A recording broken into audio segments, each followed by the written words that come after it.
Hello, everyone, and welcome to the Games and Gather podcast. Woo! Your mobile tavern where dice clatter, stories unfold, and good times happen all around the table. Whether you crave epic battles, laugh at epic fails, or just want to get lost in the narrative, you've come to the right table. I'm Isaiah, your game master, and with me are my good friends. Hi, I'm Zach, and I play Gorlog Bonecrafter.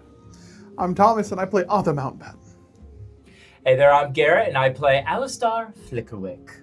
And howdy, I'm Travis. I play Finn Fortune. Tonight we'll be turning to the mists of Ravenloft, so grab your torches, hold your souls close, stay sane, stay alive. A land long forgotten, abandon all hope, ye who enter the mists. Welcome to the table. Let's begin.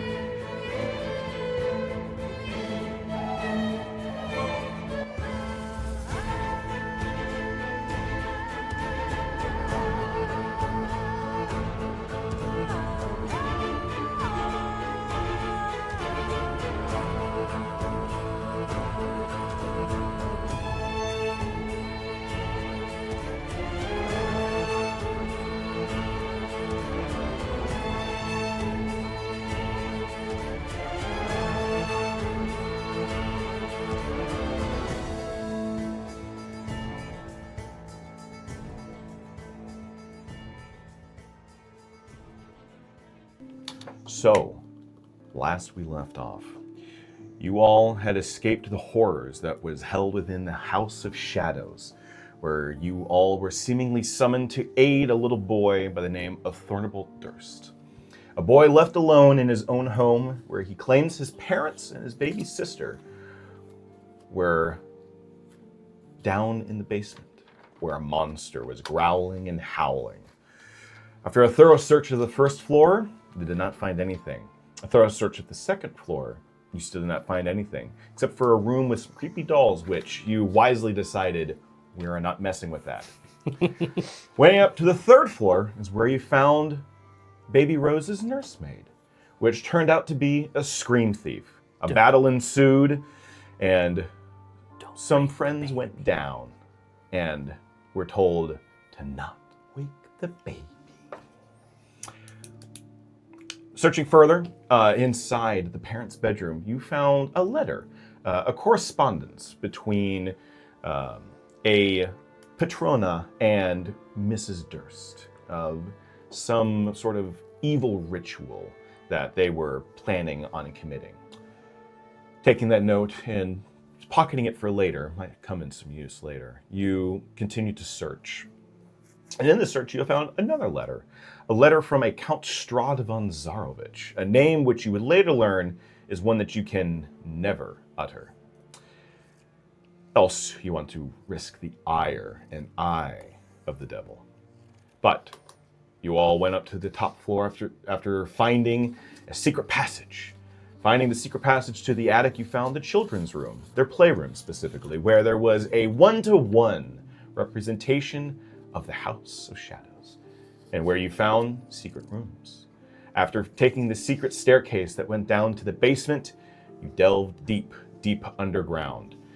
And found underground, you found the family's mausoleums, empty and waiting for the children and parents to be entombed.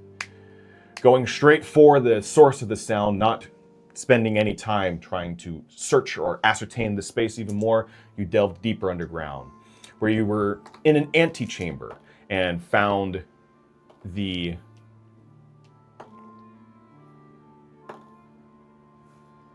room was filled with torture, implements of torture and horror. Losing control of their will, Gorlog and Finn dragged the boy Thorn and sacrificed him at the dais along with the baby Rose, regaining consciousness and awakening the monster, awakening the baby. A fight ensued, where the portcullis closed and sealed you all in with Mr. and Mrs. Durst. The battle was long and arduous, but you all came up victorious, putting Thorn and Rose to rest in their mausoleum, you bid the cursed home adieu and put the children to rest. Gorlog receiving a gift from Thorn, a teddy bear of some heroism, perhaps. Still don't know what it does. Still know what it does. But you all, after decompressing, ventured into the village Barkov, which you would later learn its name, passing by various stores, the Lust for Flower, where the Remedial Rose, Bildrath's Mercantile, Blood of the Vine Tavern. You all spoke with the barmaid, Marie, and a small scrap ensued after a large burly man who were later identified as Vistani outcasts. After a fist fight with an already bloodied and hurt Gorlog, some lucky hits were in, and the Vistani man decided you were not worth it. Perhaps there was a reason why they were outcasts. They left, and Marie thanked you all kindly so much for doing this for her.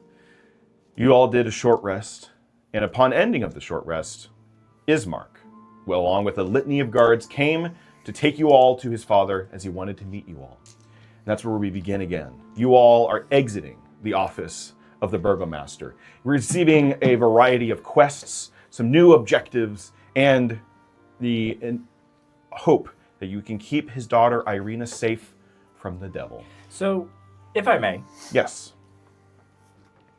none of us have max health, and I'm out of spell slots. Do we really want to venture into the city like this?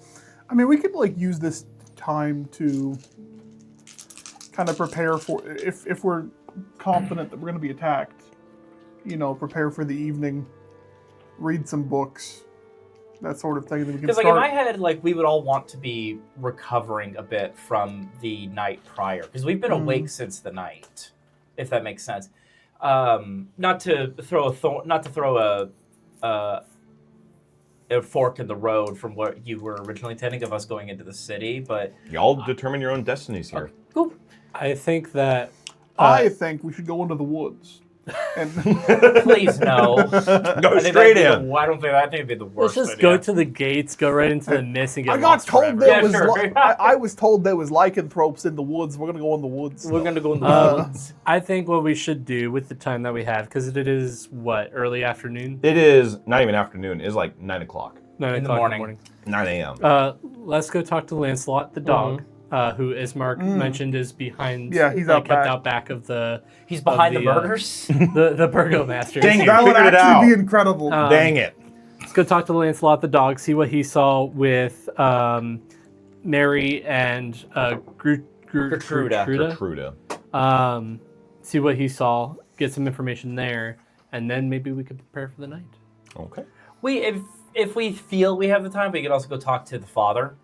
But I think those should be like the two general things. Because you said you don't want to go get provisions because they're going to be exorbitantly priced, is I believe the way See, it was worded. I was hoping to see if we could get like Ismark to like hook us up with some, you know, because we're helping the town and whatnot. I But mean, they provided us gold.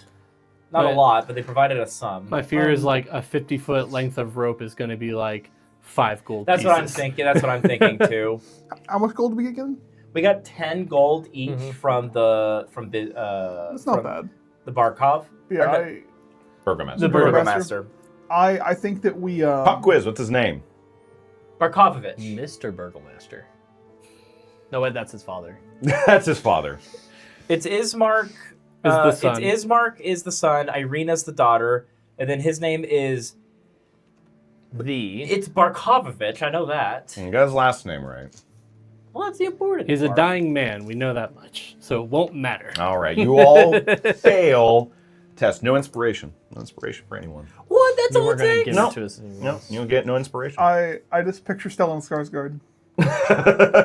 It's probably actually pretty accurate.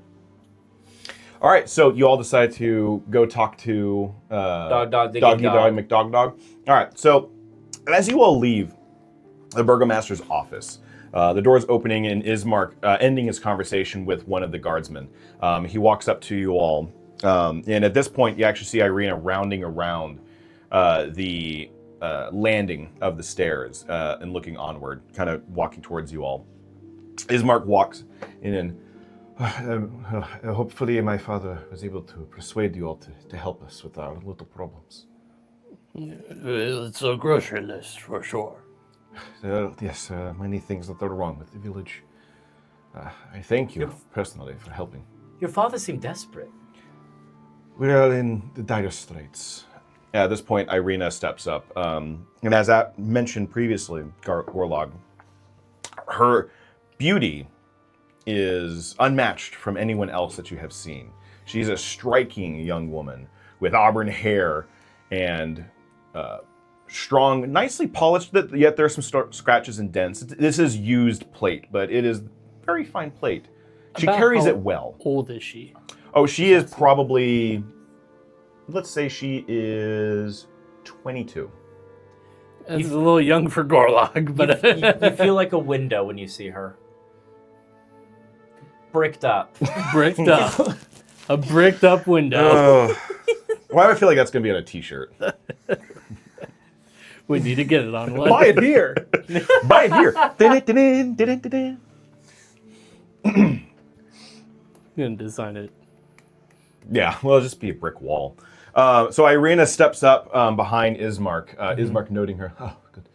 And Irina looks at you and actually gives a slight blush and looks to the rest of you all. What? And who might you all be? Sorry, I never introduced myself. I'm Irina.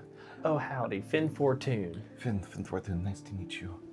Milady, it's Alistar Flickerwick at your service. Alistar. Arthur will tip his hat. Arthur Mountbatten. Arthur. Huh. Gorlog. Gorlog. Yes. Where are you from? I've never seen your kind before. Oh, I come from a place very far away. As most outsiders are from, yes. Thaumaturging his heart a beat just a little louder. Hi, is Imaskar. Imaskar. I see, interesting. It's a mountain. So you're a mountain folk? I live at the base of the mountain. Oh, I see. Yes. That sounds very pretty. It is a beautiful place. Just like... Oh, never mind. Ismark is... Anyway, what would you like to do first? I'm happy to escort you wherever you need to go. I think first we should probably go talk to the dog. Might have some clues. Ah, yes, Lancelot. He is out back. I'll take you. Garrett, move the back aside. Because it's gonna clip you with green. There we go. There you go. So, Ismark takes you all out back. Irina also coming with you all. Yep. Going outside the front door and rounding the building. You actually looking at the building itself. And to describe it further, this is a weary-looking mansion. It's squatting behind a rusted iron fence, bent, missing some bars in places, as was suggested by Colin Barkovovich. This place has been under assault many a times.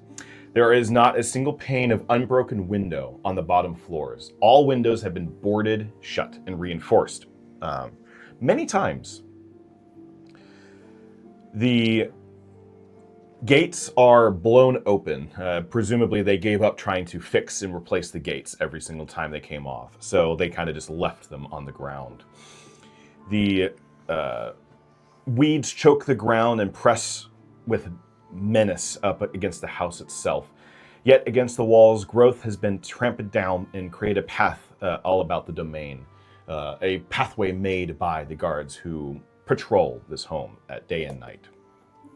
Even just rounding the building and looking around, there are heavy claw marks and splatters of aged old blood against the walls. This place is a bit run down and has been on the defense for a long time. It's any wonder that hasn't been broken through yet. Rounding the building, you see a carriage house, where inside there are some horses. This place is also boarded and guarded up. but a little more lightly than the manor itself. It seems to be the manor or mansion is the primary target of whatever force has been harassing the family here. So you go out to the barn, and inside there is the dog Lancelot. It backs away initially from you all, kind of scared, tail tucked between its legs. It is on a chain, and it runs back a little bit before Ismark comes in with pulling some food out of his pocket. Come, Lancelot, come. It's all right. Friends are here. The dog sheepishly comes out and then takes the food from his hand. That's a good boy. This is Lancelot, the dog of Gertrude. Oh, well, he looks like a pretty good lad right there. Too bad this poocher's probably seen some horrible, really bad shit. Well, I suppose we all have at some point. Yeah, seems like a lot of folks around here have. Yes, unfortunately. Is there anything I need to do to help you with talking to the dog? Not really. Just keep him there, make him feel entertained, and let me get to my magic. I'll do a little crack in my back. All right. And I'll do this as a ritual cast, so it's gonna take 10 minutes. Okay. All right. So, Ismark pets Lancelot and hands him a couple more treats to kind of warm him up to you all. While he prepares like the ritual, Arthur will peruse the grounds and kind of assess the defenses that we're going to have access to. Okay. Expecting the attack. this Yeah. evening. Make me either a nature or investigation check. Your choice. Gorlog will pull Ismark aside and start asking him questions, probably with the help of Alistar. Oh, hi. Yes. Of like asking questions like why only your mansion, where the enemies coming from. We already know what types of enemies, but Alistar being the intelligent one can probably come up with a couple more questions. Well, by all means, if you ask your questions, I will come in with my retorts as needed. So, where are these enemies coming from? Well, they mostly come from the south. Unfortunately, we are surrounded by light foliage in the forest, so they come from mostly the south. In the forest. Yes, south in the forest. And are they attacking your mansion just because you're the first thing they see, or is there something that they want from you? We have faced attacks from the undead. The village has faced attacks from the undead for many years. But my father suspects that we are being specifically targeted, specifically him. By who? The devil. He suspects the devil is trying to kill him. So this devil deals in necromantic magic? One can only assume, I suppose. That is what we guess. Fascinating. Why does your father think that Why does your father want to think? the devil? What? why does your father think the devil wants it dead? Well, say what you will about the devil. He is an honorable man and does follow the code and law of royalty. The one thing he likes to, I guess, masquerade that, I guess. But he has already asked Irina's hand in marriage numerous times. Each time my father has said no, and he has forbade it for as long as he lives. Once my father passes, I will become the Burgomaster by inheritance. Now, I cannot tell Irina no, or tell the devil no to marrying Irina. He will be free to do with as he wishes with her. That is why he wants her as far away from him as possible, so that when her father does inevitably pass, she's at least safe from the devil.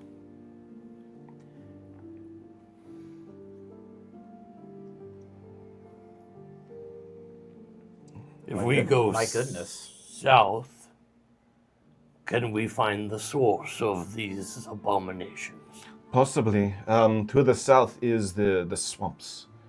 The swamps of Barkov.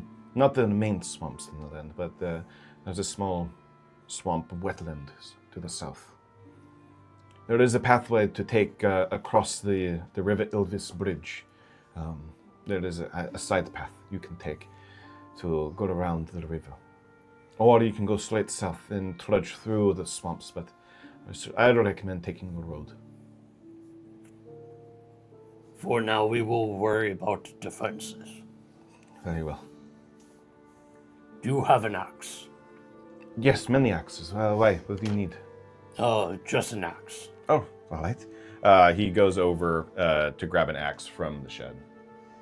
What did you get on your roll, Arthur? 12. 12. Looking at the defenses, you're based on your history. You have had holdouts somewhat like this before. Actually, you've had a holdout, one in particular, that was far more precarious and less likely of survival. Larger fort. Larger fort. But for here, you are able to figure out pretty easily, as they are undead, they're only going to be attacking the bottom floor. And there already appears to be spear holes and points where people have stabbed swords and spears through. So long as there's not too many to basically bullet soak your small arms and weaponry, you can probably take out quite a few of them.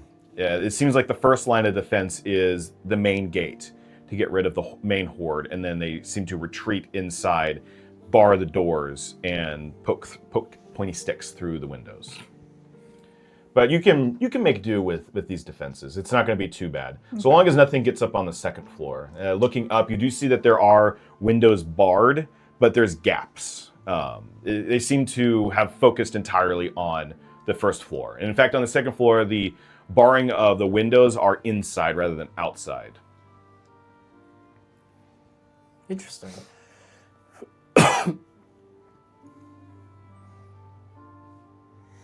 Have you put any thought into reinforcing the upper windows? Do you ask Ismark that? Well, a little bit. We decided to put some reinforcements up in the windows, but nothing has really attacked up there. It was more of a precautionary measure if any other creatures came in. But it's mostly been undead recently, so... but we could certainly try and add some more reinforcement. If you're truly worried about your father's survival, it might be pertinent to do something about it. Well, I'll have some of the men bar up the windows even more on the second floor. He grabs the axe from the tool shed, brings it over to you. It's a double-headed woodsman's axe. Perfect. And he hands it to you, and then he trots off to go speak to one of the guards. Yep. Without another word, Gorlog goes south to the edge of the forest. And Oh. starts Okay. and starts chopping down, not like huge trees, but like trees that he can manage. Okay, sure. And is going to start building up essentially like tripods of like sharpened logs, and then So running like That might take a couple of hours. I mean, we have all afternoon. That's true. yeah, I will say, roll. Better yet, roll me an athletics check. Sure.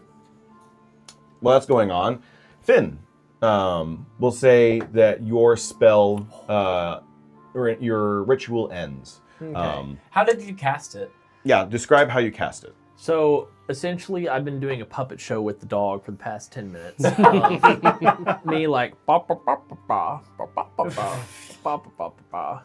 Doing the Just shadow like- puppet yeah, where the- it's like dog shadow puppet. Ba, ba, ba, ba. I Okay. can't do Oh, it. ba, ba, ba, ba. Ba, ba, ba, ba. Moon magic will always be beyond me. And then like at the very last moment of me doing that, my hands will start to glow and a little bit of pollen will form and I'll go. Oh, all right. Okay.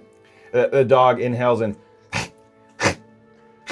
Oh, good Gesundheit. ugh, oh, nose tickle.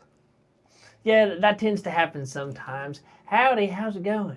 It's going okay.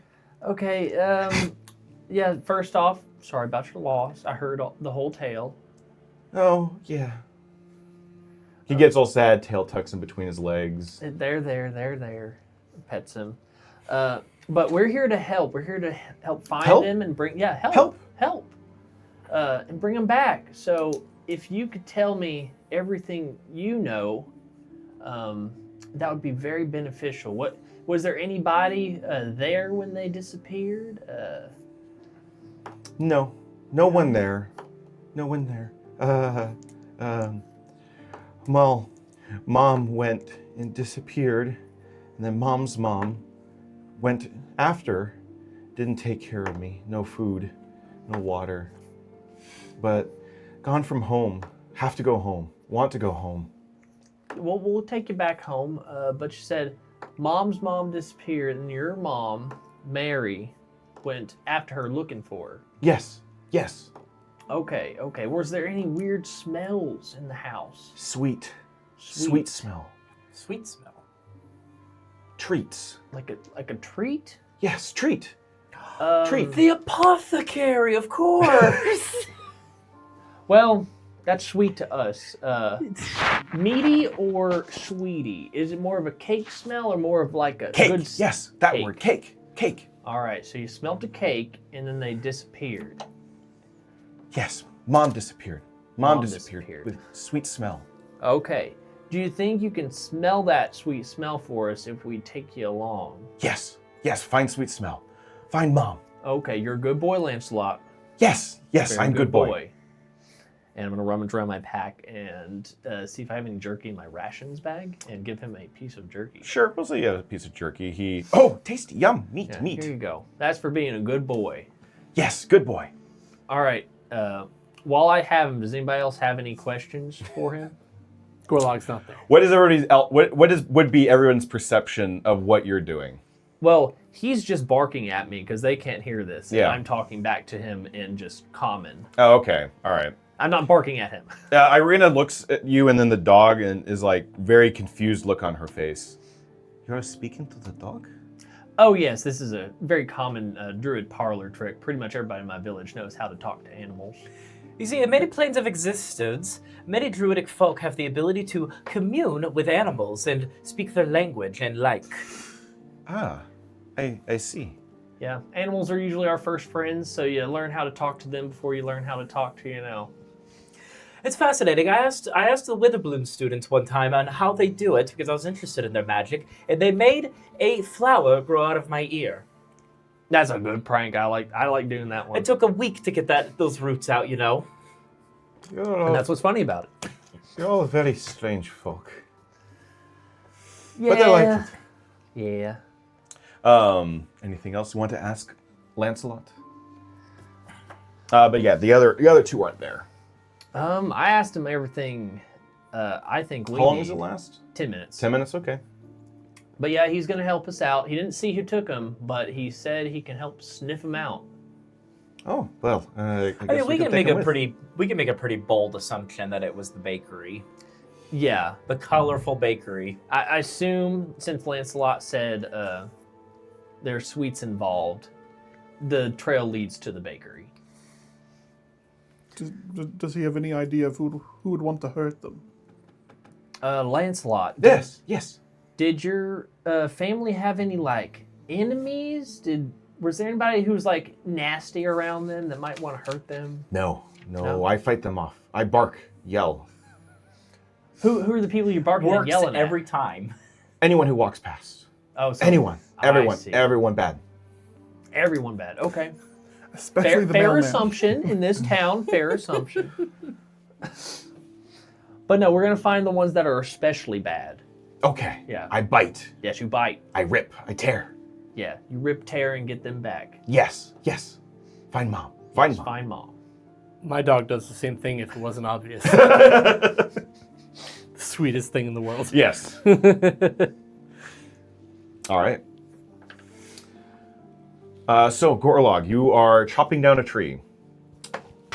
What did you roll on it? 23. 23. Okay.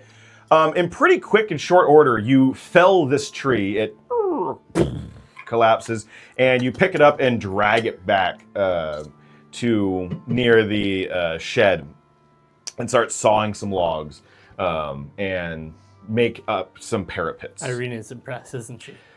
You look over. Is it like a sweaty lumberjack commercial where you got your shirt off and it's like... Yeah, his armor is like setting by the tool shed and his shirt's unbuttoned. Just flannel underneath the arm. Hello, ladies. Hello.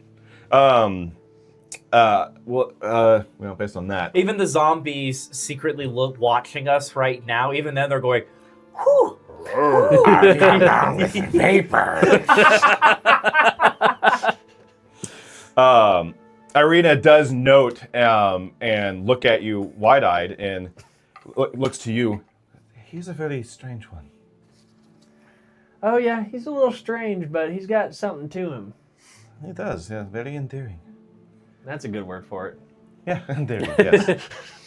But you all exit your working. We'll say it will take you...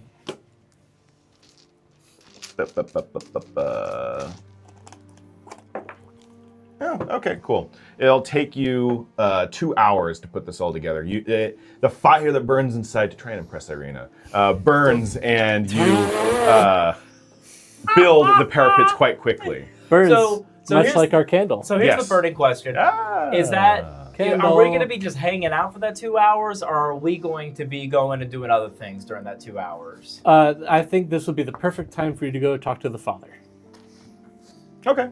Yeah, we can make a quick pop by and talk. You can, Um, you can just keep, to- and you can keep an eye on the house while we're gone. Yeah, just to emphasize what I'm doing, by the way, I'm building the, what are they called? Well, In, like D-Day, when they're storming the beaches, they have the iron, like... Oh, Hedgehogs. hedgehogs, yeah. Yeah, so I'm building those out of logs and then running, like, thorny vines, like, between them. Okay. Kind of like a caltroppy situation. Sure. To try to slow down the undead. Okay. actually, And what did you learn how to do this? Normandy. They just kept coming up the beaches. Oh, we dealt with all sorts of threats where I'm from.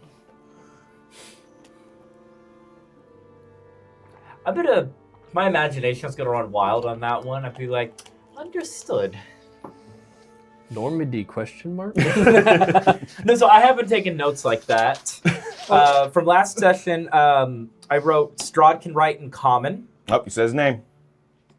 Out of character. Out of character. I know. And then I also wrote macro. I also Thunder. wrote ghosts think heads are babies? Question mark.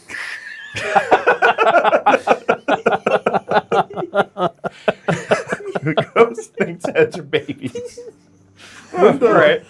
Yeah, that's about accurate. Oh, and then I'm sorry, I forgot about this one. Right below it, I think I wrote Finn might hate babies. Also, You just stab one I'd like baby. to point out that this now implies that in like the multiverse there is just a D-Day plane that exists and he knows about it. I mean, Yeah, D-Day happened in another plane, in another dimension. What is the technological like plane? Is it Eberron? Eberron? Eberron. Eberron? I think it's Eberron. Where the Warforged are all like originate from? Well, and also where the Artificers come Yeah. from. Yeah, it was the first injection of Magic the Gathering into D&D. Oh, was it? Mhm. Oh, I Where that didn't came know from. that actually. Yeah, that's where that came from, Eberron. Now there's a lot. Now there's a lot. Now and then they did Strixhaven, completely out of character. But I wish the Strixhaven core book was a bit bigger. It's very limited in my opinion, but it's fine anyway. So we're gonna go visit the father Actually- while you build your contraptions. actually, I think. actually, Actually, If we're gonna do the dog thing tomorrow, I would say instead I actually want to help you reinforce, and I can just talk to the father tomorrow.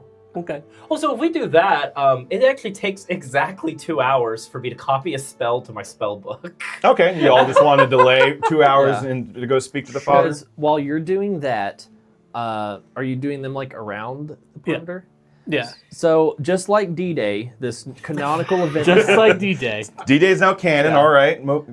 So you're making the circle. On the other side, I'm going to be molding earth, a 10-foot trench around it. That's cool. So there's going to be a 10-foot trench around it with your spiky things. And then I can take like branches that I'm shearing off of this log and like sharpen them and then just stick them in the trenches.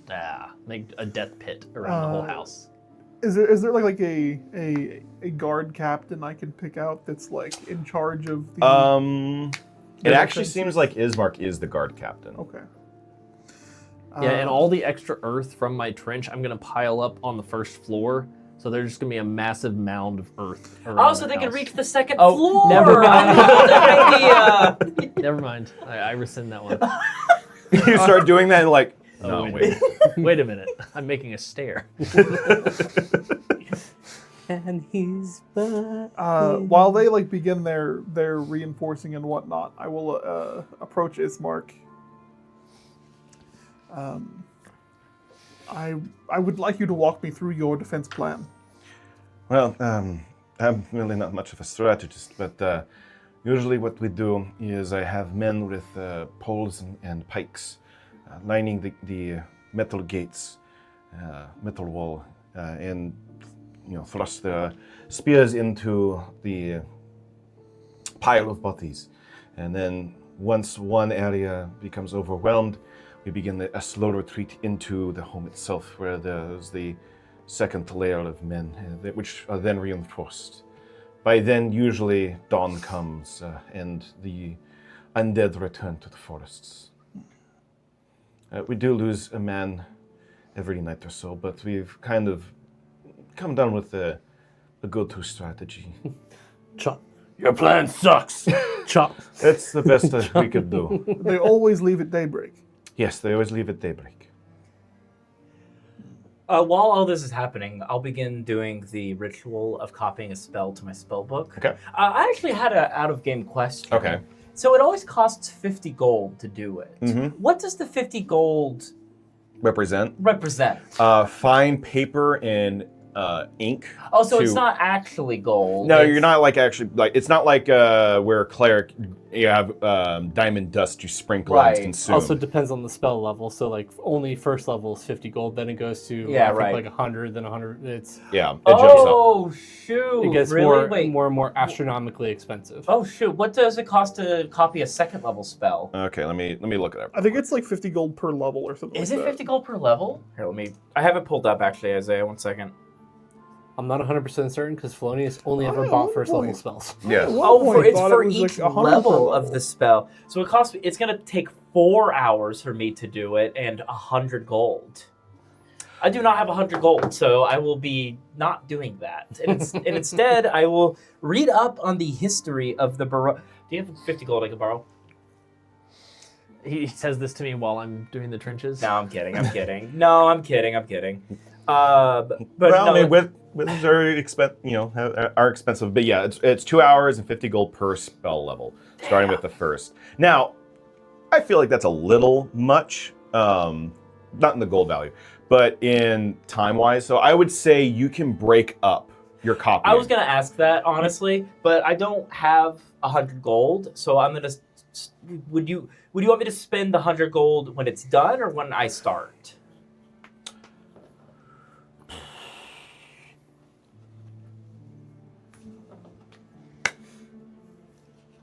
When you start. Okay, so I don't have the 100 gold, so I'll do that another time. I will just read the history of the Barovian Valley while all of this is happening. All right. Now, follow-up question. Yes. Could my client pay like half now and be half done? No. I'll allow splitting up time, but not gold value. Because you need the ink, the magic ink, and the fine paper. Yes, the fine That's paper and the fair. fine ink. Well, so Now, the paper is the spell book. Yes, I will say, for you specifically in your special little book, for you the cost would be in the gold value, as the book would absorb that gold value to produce the magical ink for you. So that was in line with what I had planned in my head for Mhm. what I was about to do. So that works out great. Yeah, and actually you writing is just you having your hand go across the ink, and it writes as you go. So actually, Unless you have a better idea. I have a better idea, Okay. but we'll do that when I actually copy the Sure. spell. Cool. Works for me. So when you spend the gold, do you just shove it in your book, and Silverquill just adds it to his treasure hoard? That's what I was. So There's a coin slot and one of the Hey, I like on the binding. And just tudling, tudling, tudling. It's the I'm gonna Chuck be E. here for Cheese, 2 hours. coin counter. Yeah. Yeah. And as we all know, Chuck E. Cheese is the devil. yeah, Chuck E. Chuck E. Cheese is the devil. Oh my Another shirt. All right. But yeah, like Well, maybe Ravenloft, not. Unless somebody's- where a kid could be a kid. unless somebody is willing to loan Or a kid 40, could be a giant 40 shadow gold monster. right now, I will just wait until I have 100 gold. Okay. All right. Also, it just occurred to me that the legally distinct Harry Potter school character has a Tom Riddle's diary. Oh. God damn it! Yep. I dislike you a bit now. Just like It's a cool idea, though. It's a cool Alistar is idea. an anagram for Voldemort. So now there's 2 devils whose names can't be stated in Yep, this world. yep. Lord Moldy. Lord Lord Moldy Butt. Moldy butt. All right. So, Yeah, well, while they continue to like fortify the outside, and build the hedgehogs and whatnot, I want to kind of like, as we speak, I want to kind of lead Ismark away from like the earshot of the guards and whatnot. okay. The- Yeah, as you guys are like walking around the defenses, Is there anything and else I can do? you're grilling him. Ooh. 1 sec. How many gods do you have under your command? Well, in total, the city has roughly 150 guards. But how many are under, my direct order and follow it is more closer to 50. 50? Yes, one of the many headaches for my father and I is, we do have guards that will defend the city.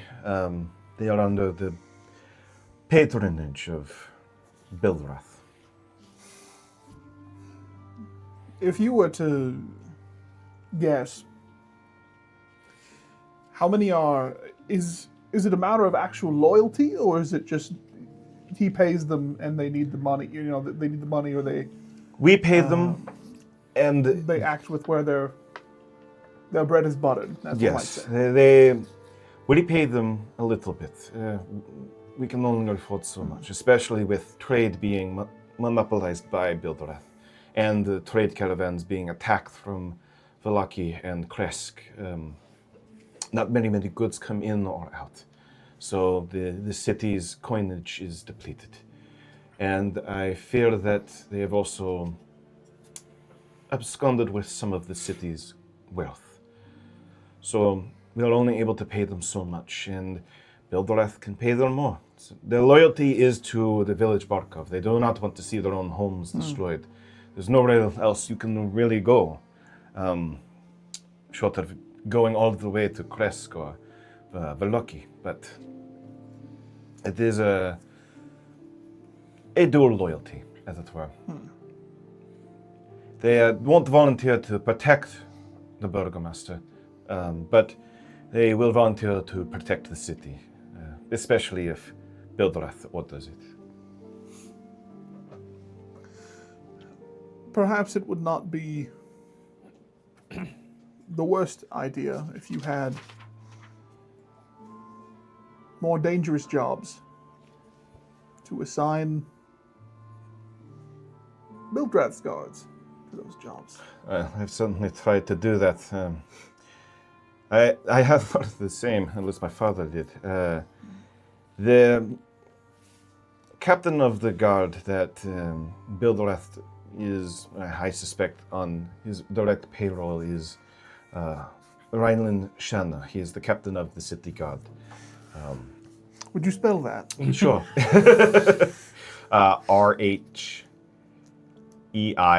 R-H-E-I-H-L-E-N. Shanner, S-H-A-N-N-E-R.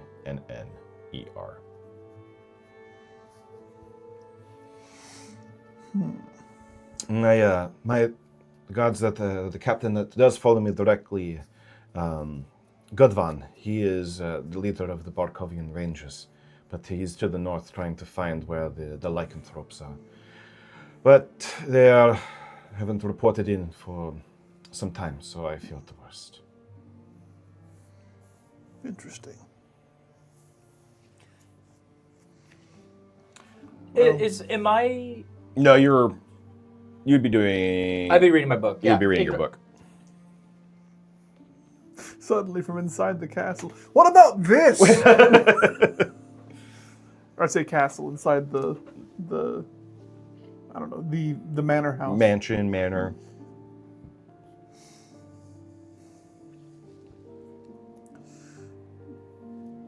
Do you think Bildrath would be missed? No. If he were to suddenly disappear, I imagine a formal investigation would have to be conducted, unless he committed a crime, which he is very good at obfuscating. But no, I suspect that he would not be missed. Many people would rejoice, especially the people that he has bullied out of business. From what I've gathered about your character, Thomas, I feel like this would be right up your alley. Whatever do you mean? One thing at a time. But I am working on a solution to our shared problem. He's just wiping the barrel of his gun as he says that. Our shared problem. It's coming to me. It's right on the tip of my tongue.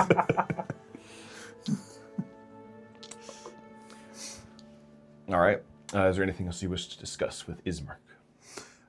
The guard situation was the main thing that I was curious about.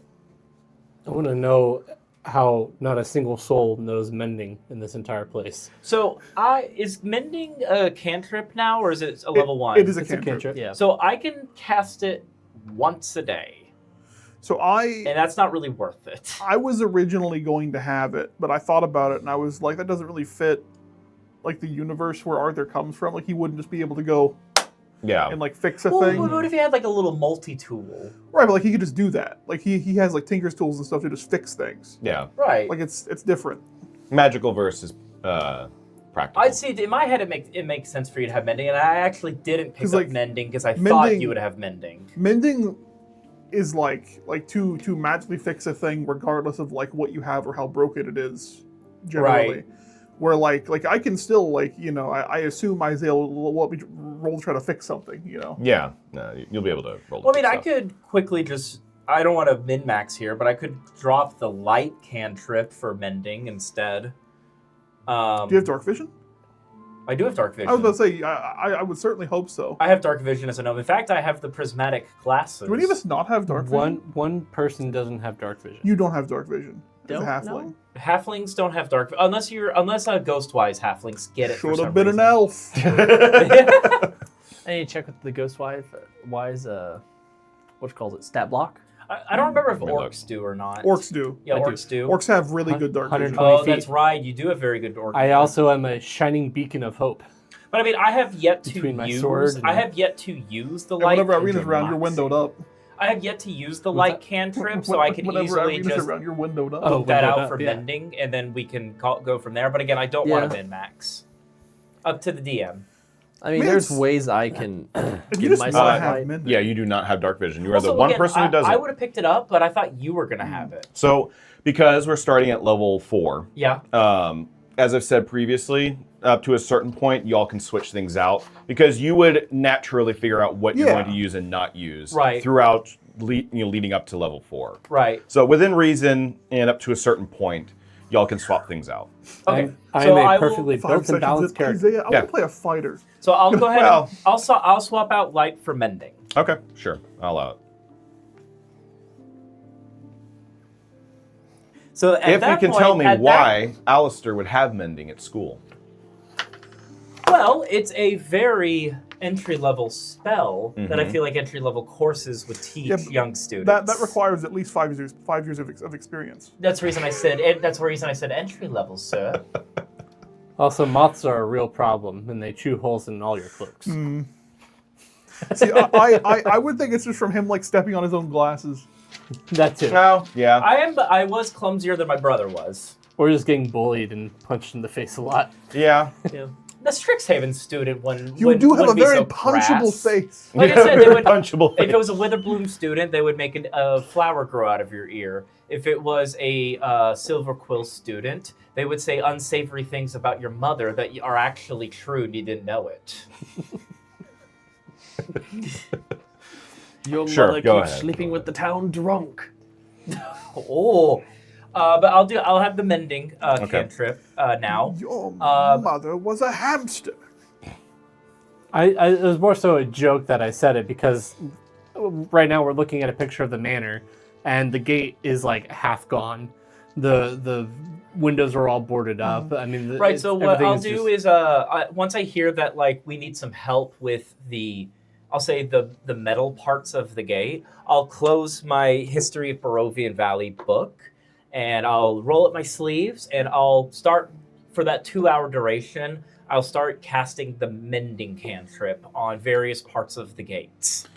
Do we have any good steel to help repair the gates? Oh, that reminds me. On this mega trench I'm digging around the house, I'm also going to be making the bottom of it difficult terrain. With Mold earth. okay. I need to double check Mold Earth real quick. I hope I can keep it going. So we'll say duration instantaneous or 1 hour. Choose a portion of dirt or stone you can see within range. Fits within a 5-foot cube. Loose, you can instantly excavate it. Move along ground. If the duration is only 1 hour, Involve in the forest, cause you'd damage. actually need to do all of this closer Well, to the time of. the dirt's not going to magically move back into place. Oh no. The 1 hour you're fine. The 1 hour is you cause shapes, colors, or both to appear in dirt or stone, spelling out words, creating images or shape patterns, and that lasts for an hour. The dirt or stone you're on the ground, you cause become difficult terrain. Alternatively, you can use the ground to become normal terrain if it's difficult.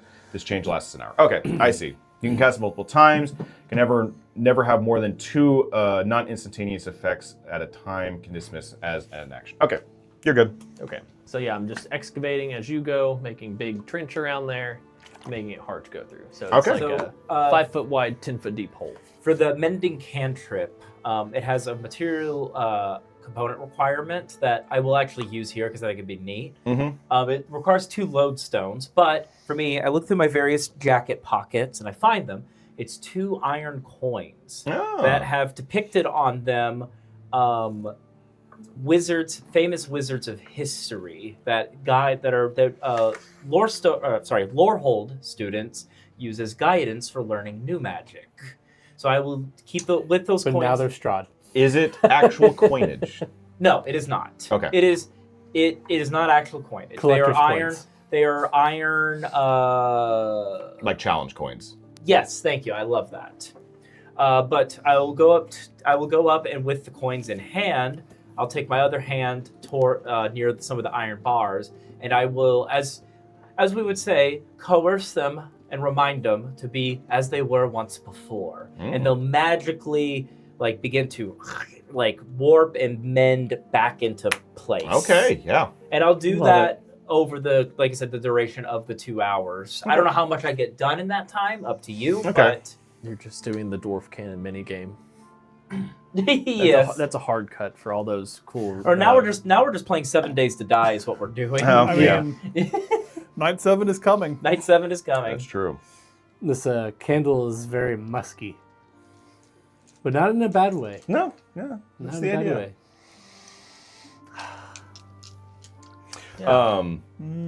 Thought that was dog. Werewolf. Werewolf. I was gonna say I don't know. Since I was trying to learn the actually like mending that. It's spell not bad. off the top of my head. I don't know what you ended up doing with the excess dirt, but I was saying you could fill in holes in the walls and fences with that excess dirt. Ooh, that is good. So this candle is called Werewolf Den. Yes. It's got a bit of that musk too. Honestly, Yeah. good. Yeah, that's really It's good. That's like a good descriptor for it. I would Almost agree. like leathery, but like a musky, like It doesn't reek or stink. No, it no. You were saying.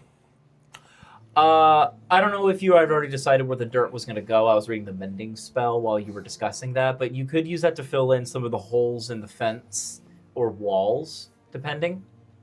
Yeah, I guess I'll use the excess dirt if there's any holes or gaps in the fence to just kind of patch it over. Like on the bottom, to clarify. Sure, why not? And then, like I said, I used the mending spell. So I think we're doing. I think honestly, the three of us together with Arthur dealing with the guards. I think we were setting up pretty good defense for the night. Okay, cool. All right.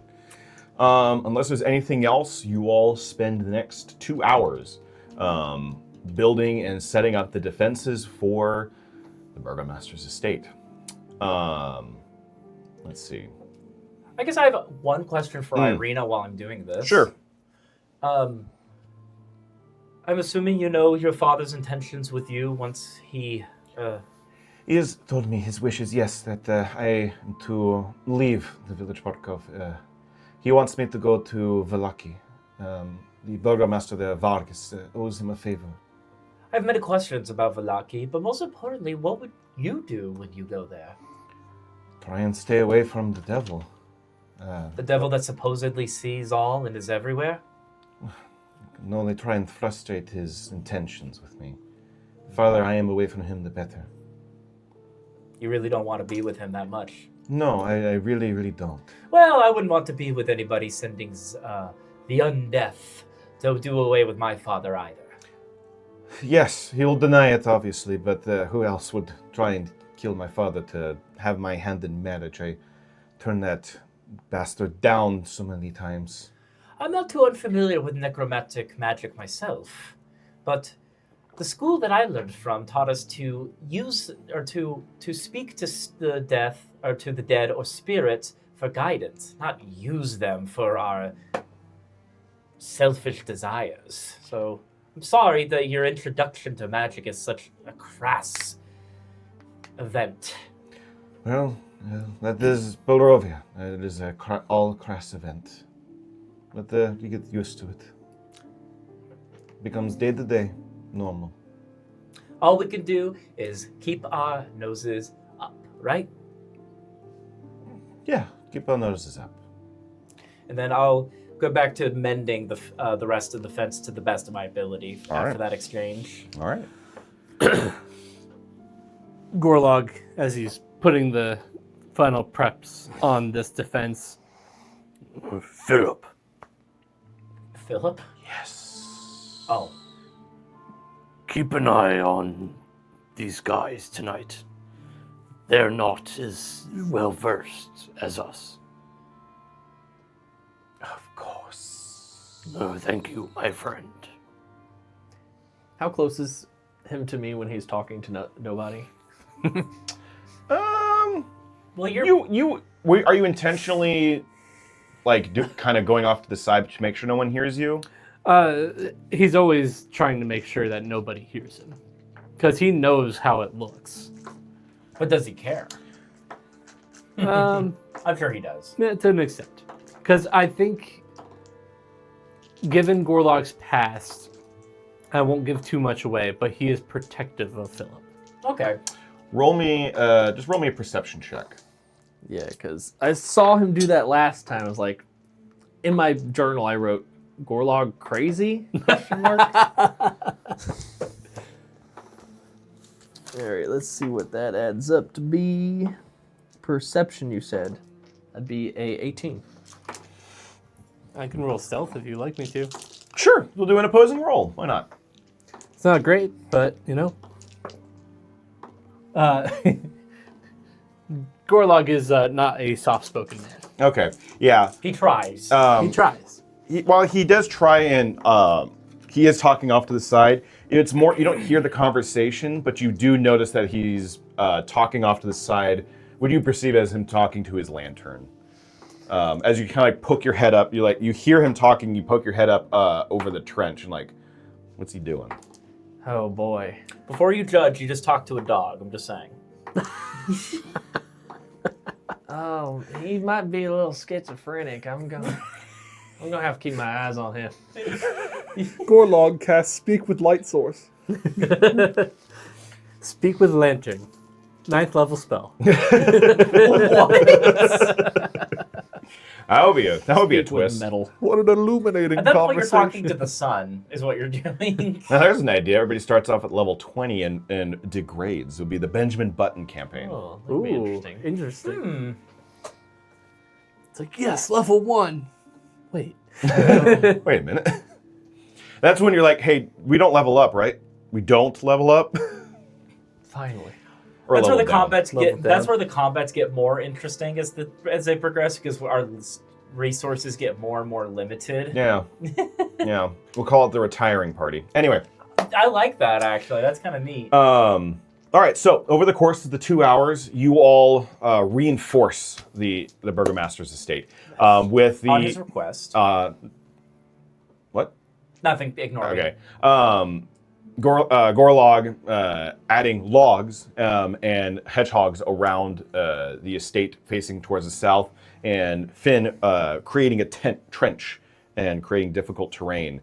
This place is now very well defended. Yay. The only point of entry is that metal gate, but with Alistar's handy work of mending, he is able to mend the front gate to its previous strength and construction. And the gate is on the north side of the Yes, building. it is on the north side. And that also leads to the pathway into the village Barkov itself. I'll do like the hand thing as though I got dirty at Yeah. all from what I did. It'd be like, I'd say we did some fine work, gentlemen.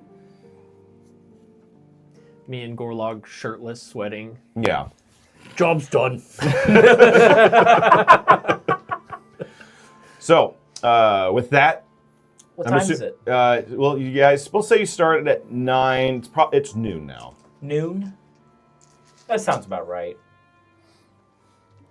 Oh, just in time for lunch. So we do have time to go see the father. If y'all would like to. It's not time I'm worried about. It's getting into an encounter that I'm worried Like about. I'm either happy to go talk to the father if you guys want, or we can just like continue to prepare for the evening. I don't know if there's much else to prepare for other than just taking it longer so I could get my spell slots back. Because I've already used the arcane recovery feature. So if it's like noon right now, right? So let's say nightfall is like, I don't know, 7 o'clock in Barovia, 6:30. Yeah.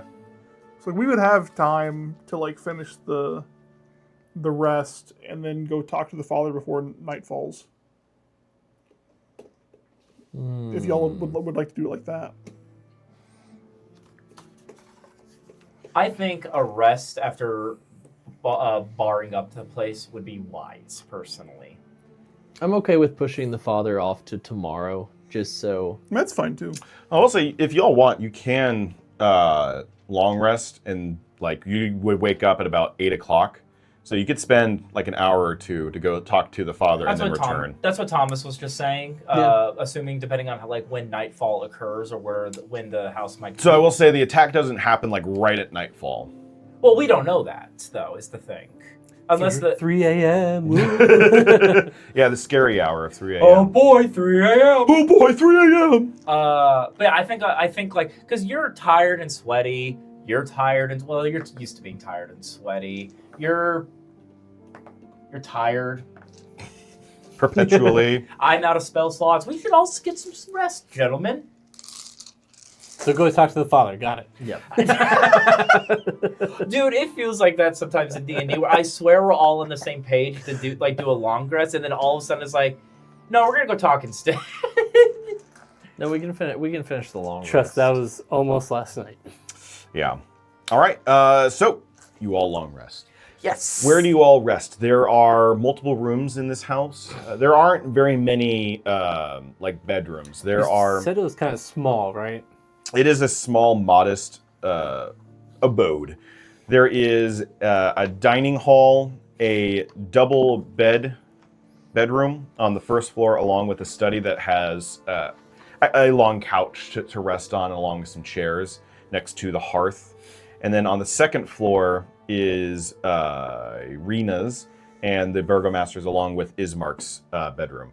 There is a guest room that has a queen-size bed, and then another bedroom with 2 beds. So they're actually, as you are a party of 4, each of you can have a bed on the first and second floor. Oh, so there is a bed for everybody? Yeah, there would be a bed for everybody. Okay. Are we doing the thing where I have like elf sleep, or are we doing the thing where like I sleep like human now? Fey ancestry.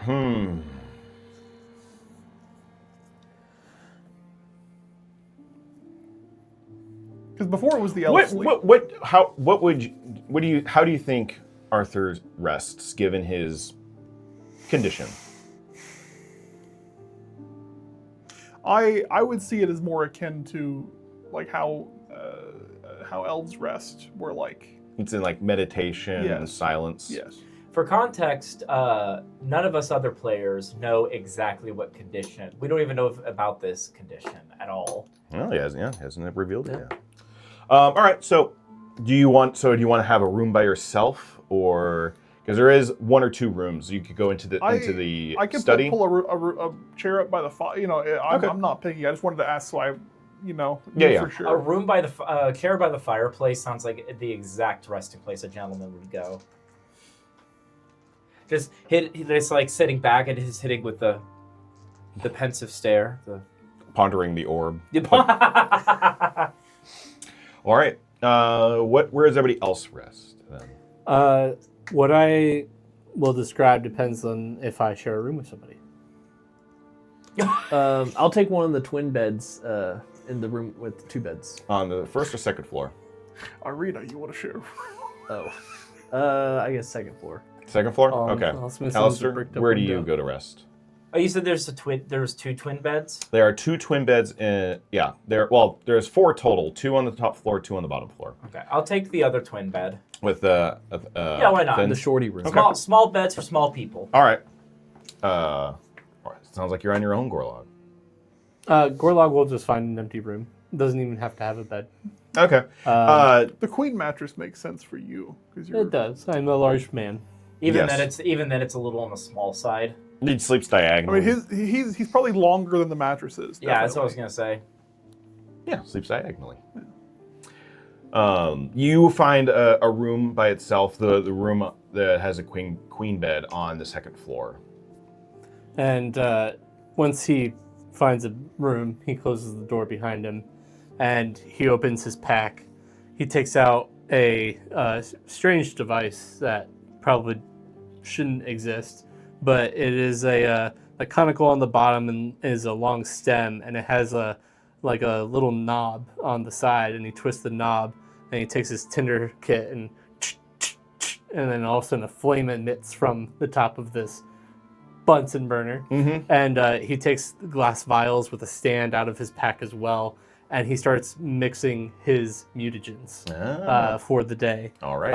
And he's going to create another potency mutagen. Okay. So Nice. he takes some I don't know what the herbs are in it, but it would be like wolfsbane or like maybe even like a chunk, like a small sliver of like giant's toe Okay. from Skyrim. Yeah, sure. Like- Yeah. I must eat these to find out what they do. Yes. 1,000 effects all at once. Oh, I'm dead. Why? Yeah, easy enough. You build it, or you potion it up. I will say you are probably low. Well, no, actually, no. You restocked before you fell through. So, yeah, you are still pretty good on stock. But it wouldn't hurt to probably check on the apothecary to see what they have. Yes. Also, I love the idea of Gorlag. He comes off as like traditional meathead guy, but then like in private puts on lab coats, goggles. Oh yes. We've seen it. We've seen that he has the tiny little reading glasses. Oh, what's to say? Yeah, All right. break into his room while he's doing science. Are you being smart in here? No. No. All right. What do you two do as you rest? So, I'll lay in the bed. So, as far as I know, this is the first time that I've laid down to rest since The incident. the incident of all things, which like seems like it was eons ago Yeah. at this point. And that's when like the weight of everything really begins to set in on me. And I'll pull out the tooth that I've been keeping in one of my jacket pockets and just look at it in the candlelight, Okay. thinking about the events. In full view of Finn or keeping it private? No, I won't keep it private. Okay. So yeah, Finn, you just see him take out a tooth and inspecting it in the light. Do I kind of clock what shape the tooth is? Make me a nature check. That's going to make me question whether I think he's just being weird or whether I should be worried. People are doing weird things around me all the time. 14. It's a tooth. It's a big tooth. Let me think. Did he pull that from Lancelot? Like, where did this guy get a tooth from? The tooth so it's is obviously from a large creature. Yeah. It's hard to identify specifically what creature it is, but it would be the size of a normal man's hand. Oh, big tooth. Yeah, it's a big tooth. It is a very large Like, tooth. I would imagine this is like almost like Yeah, in his hands, in like his a size hands. comparison. Yeah, that's actually a very good comparison. Alistar, did you get that from the death house? Where'd you get that big tooth from?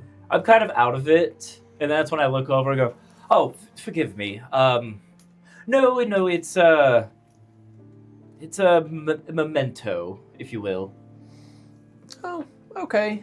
Kill that you slain once. No, I'm not the killing type, unfortunately. Fair enough. I'm a rather timid person, to be honest with you. The fact that I've held it together this long is astonishing even for me. Well, I'm glad you're still holding it together after everything we've been through in the past 23 hours. Feels like it's been so much longer than that. All right, well, if you need to play with your tooth, just do it while I'm not looking. Why is there a hole in it? Oh, Cavity. No. Oh, okay. That's how we get gingivitis. All right. What do you do anything special as you go to sleep, Finn, or you just kind of clock out? No, I'm just tired. I'll I'll just clock out, but I'll just hold my staff real tight. I'll ask one question before you fall asleep. Oh, yeah, sure. Do you have any siblings, Finn? I do. I had a sister back in the old Chondle Woods. Had a sister? Well, have. Have? You know. Yeah, she's still out there kicking it. But no, I don't know when we'll see her again. But hopefully soon, if I can find some magic man to help me get back. I hope you get to see your sister soon. I really do. Yeah, me too. All right. Good night, and then I'll. You just fall. Like you just. Yeah, I'll just put the shield over my face, just so I don't have any light coming in. It is, yeah. There is daylight coming through, but there are curtains. Yeah, I'll just do the dad thing where you pull your cap down over your face, but just shield. Okay. Yeah. What does Arthur do as he goes down to rest? He will go into the I suppose it'd be like the study. The study. Yeah. Den, whatever whatever you'd like to call it. He will take the cane and kind of like place it horizontally off the ground and like hit the button so it remains. Mm-hmm. He will remove his overcoat and kind of hang it on the cane for safekeeping and leave the hat with it. Mm-hmm. Pull the chair a bit closer to the fire. Take a seat, lean back to the chair, pondering the events of the day. And slowly he will ease back into the chair, and his eyes will kind of glaze over, and they will change into a swirling of dark colors as he kind of goes into a state of rest. Okay. Interesting. Very And no one else is seeing this, obviously. I mean, If anybody walks in, he's not like hiding it, but no one is there to see it. Right. All right, cool. So you may all long rest. Get your spell slots back. Go back to your full health. And level it. No. No leveling up. And while you all do that, I think that is about time for our break. So we'll be right back. Do you and your partner like candles? Do you normally get boring scents like vanilla or lavender? Well, if you want to spice up your home, look no further than the Games and Gather store. With scents like Tavern, Feywild, City Sewers, Druid's Grove, Witch's Swamp, and Wizard's Library, you'll always have something new. We have a scent for every taste. Order now while supplies last. We can be found on Etsy. Links can be found in our socials and the description if you're watching us on YouTube. Now back to Strahd torturing us. And welcome back. So you all committed your long rest. You feel refreshed. And instead of dawn, it is dusk.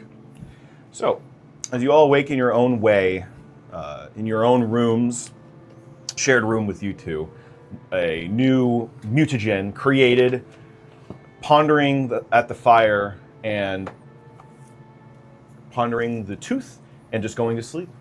You all wake up. At this point, Ismark and Irina are not around currently. But as you all get up, what would you like to do? I'm going to take a moment at the end of my long rest to change out what spells are prepared as a wizard does real quick. Cool. Where is the... If I'm in the bedroom with the queen bed, what side of the house is that on? Is that on the south side by It would chance? be on the southwest. So Gorlog is going to wake up, and first thing he wants to do is peer out the window. Okay. Yeah, looking out between the slats of the window, you would look to the south, and you would see the moon rising, full moon, rising over the forest. But there are no creatures, nothing hanging out in the forest line. Still time, Philip. And he starts putting on his armor, equipping his greatsword, getting his equipment ready. All right. I'm gonna get out of bed and noticing that it's finally nighttime. I'm going to go outside and check the stars and try to manually plot where I am, or see if I can manually plot. Okay. Because this will be the final nail in the coffin of if I can't manually plot it, then yeah, I slipped into another plane or something. 'Cause Yeah, go ahead and roll me a nature check. While you do that, what is everybody else doing? When I complete my my rest in the den study, whatever you want to call it, I will begin reading from the library that was offered to us. Okay. I would like to learn more about the layout of the land, places that we should be, avoiding, places that might be of interest, of use to us, things like that. Okay. Alistar, you're just going to be scribbling away in your spell book for a second? Yeah, for a moment. Okay. I love the method acting. Spellbook. Spellbook. Woo! I did that. I drew that. Nice.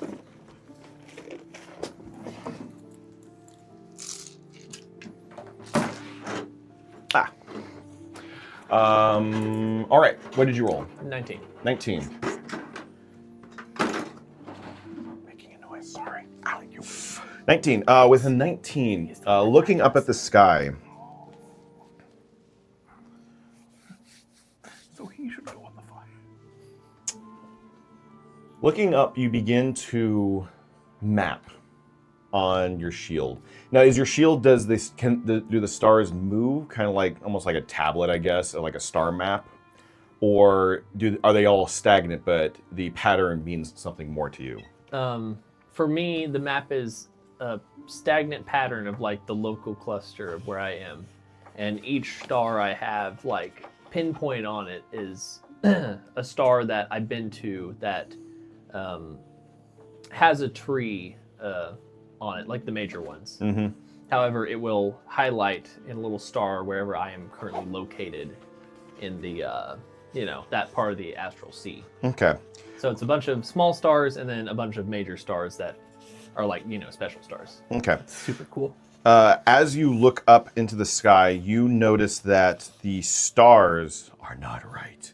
No, you notice that you still do not show up on your star map, as this is a brand new location, one that you had never been to, and nothing lights up on your star map. However, with a 19, you do notice, as you are very familiar with the stars, and your home plane is on Faerun, you do recognize some old star clusters. Notice that there are some similar stars to Faerun's, but there's more in the sky than what you're used to. There are new stars here, Okay. creating new patterns and new constellations. There are some familiar ones, but for all intents and purposes, this is a new but somehow familiar sky. I'm going to actually go back in and get a piece of parchment paper and layer my shield while I have time and sketch like the new stuff to overlay on top of the old stuff to kind of get a grasp of like percentage wise, like, okay, so it's kind of like the universe, but not really. So it's now I'm thinking could have been thrust forward or backwards in time, which gives me actually a little less panic than a new plane. Somebody Really? hit his pipe a little too hard. It's like, all right, it's kind of there, but there's new stuff. And on my shield, where I'm doing all these drawings of the new lines, I'll pinpoint. I'm like, all right, I'm kind of there-ish, and I'll scribble on the shield of like. Well, a the mark. point where you're set, you think that you are, is the point where Faerun is. Oh, I see. So I'm in like a bizarro world Faerun, essentially. So it's like overlaid on top of my home star. Mm-hmm. Oh, so yeah, this is. Home style wanna. Yeah, it's like, oh, I might have slipped in time. That's my current like thinking. Okay. It's also possible that time progresses at a different rate here than other Yeah. planes, or whatever you want to call it. Yeah, and with that, I'll go back in time, or not go back in time. I'm already there. I'll go back inside. All right. And start readying myself for the oncoming battle. Okay. Perfect. So, you all more or less congregate in the main atrium. Arthur, now as good as time as any, as you're reading from the books, there's actually to give you a brief overview, there is numerous cities and villages in the village, or in Barovia. To the north, you have Mount Baratok, with the northern mountains that makes up this valley. To the west is the West Gate, and you noted, as the person who wrote this clearly has written this after the mists have fell, as there is nothing beyond the West Gate except death. To the south is Mount Gachis, and the mountain range that is there as well. To the east is the East Gate and also the Mists. There are no mountains to the east nor to the southwest. The other points of interest is the village Barkov, the River Ilvis Crossroads, the Sur Pool, a village named Vronwood, which is along the Savilish Woods, or the River Ilvis, along the old Savilish Road, before you get to the Zur Falls Bridge.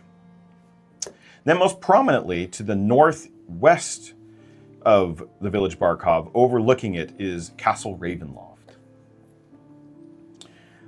To the east is place called Old Mill, and then further to the northeast is a city named Valaki. There's another point on the map of Argensvostholt, the city of Berez to the south, in between Sosenka Pass and Mount Gakis. Then further to the east is Lake Baratok, where going further along the Old Savilish Road is the city of Kresk. To the south is the Wizard of Wines, and that is where the Old Savilish Road ends. What information would you like to specifically know as you look at this? And now as good a time as any, hand you the map. Ooh. I was just about to ask. Ooh. I'm special. No one can see the map. It's like Cholt. For our audio listeners, Isaiah has handed Thomas a physical map that he had made for this campaign. Yep. Well, I didn't Pretty make cool. it, but bought it. Procured it. Is it the same one that I helped modify a bit for you? Yep. It is, yes. That's super dope. Abandon hope, all ye who enter the mists. Just rip a page out of one of the books. This will work. I wouldn't put it past your character. Okay. Are there any? So is this like one for one what I'm seeing in one of the books, basically? Okay. Mm-hmm. I would like to try to find more information about Castle Ravenloft. Castle Ravenloft. Constructed by Lord Count Strahd von Zarovich after his conquering of the Silver Army? No, after the conquering of the Barovian Valley. Ah, okay. He built this castle in dedication to his father and mother, specifically his mother, to create a home in this quaint valley that he found, a place to rest after his years of many conquests. There is no specific year given to this, other than it happened long time ago, clearly. Let me find my notes.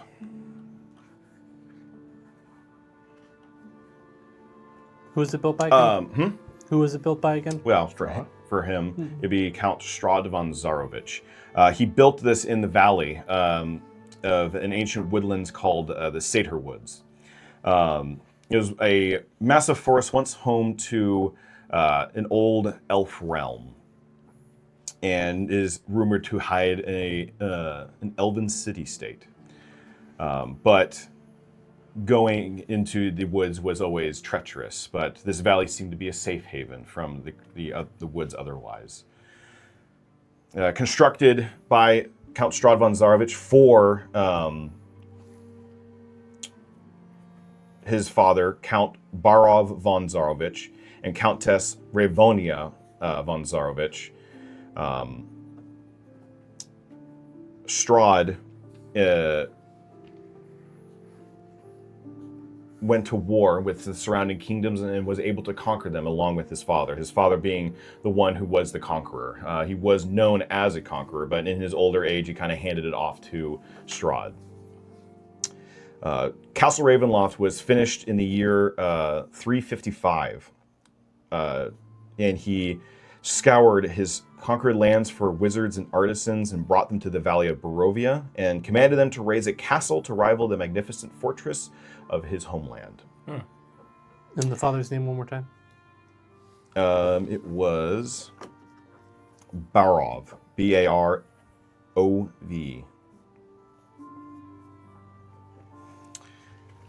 Strahd named the castle Ravenloft after his mother in honor and dedication to her. When it was complete, he commanded his mother, after his father had passed some years prior, and along with his brother, to come to Barovia to stay with him. But Lady Ravonia passed away while her traveling on the travels, and she was entombed in the Castle Ravenloft. And that's where the story ends. Interdosing.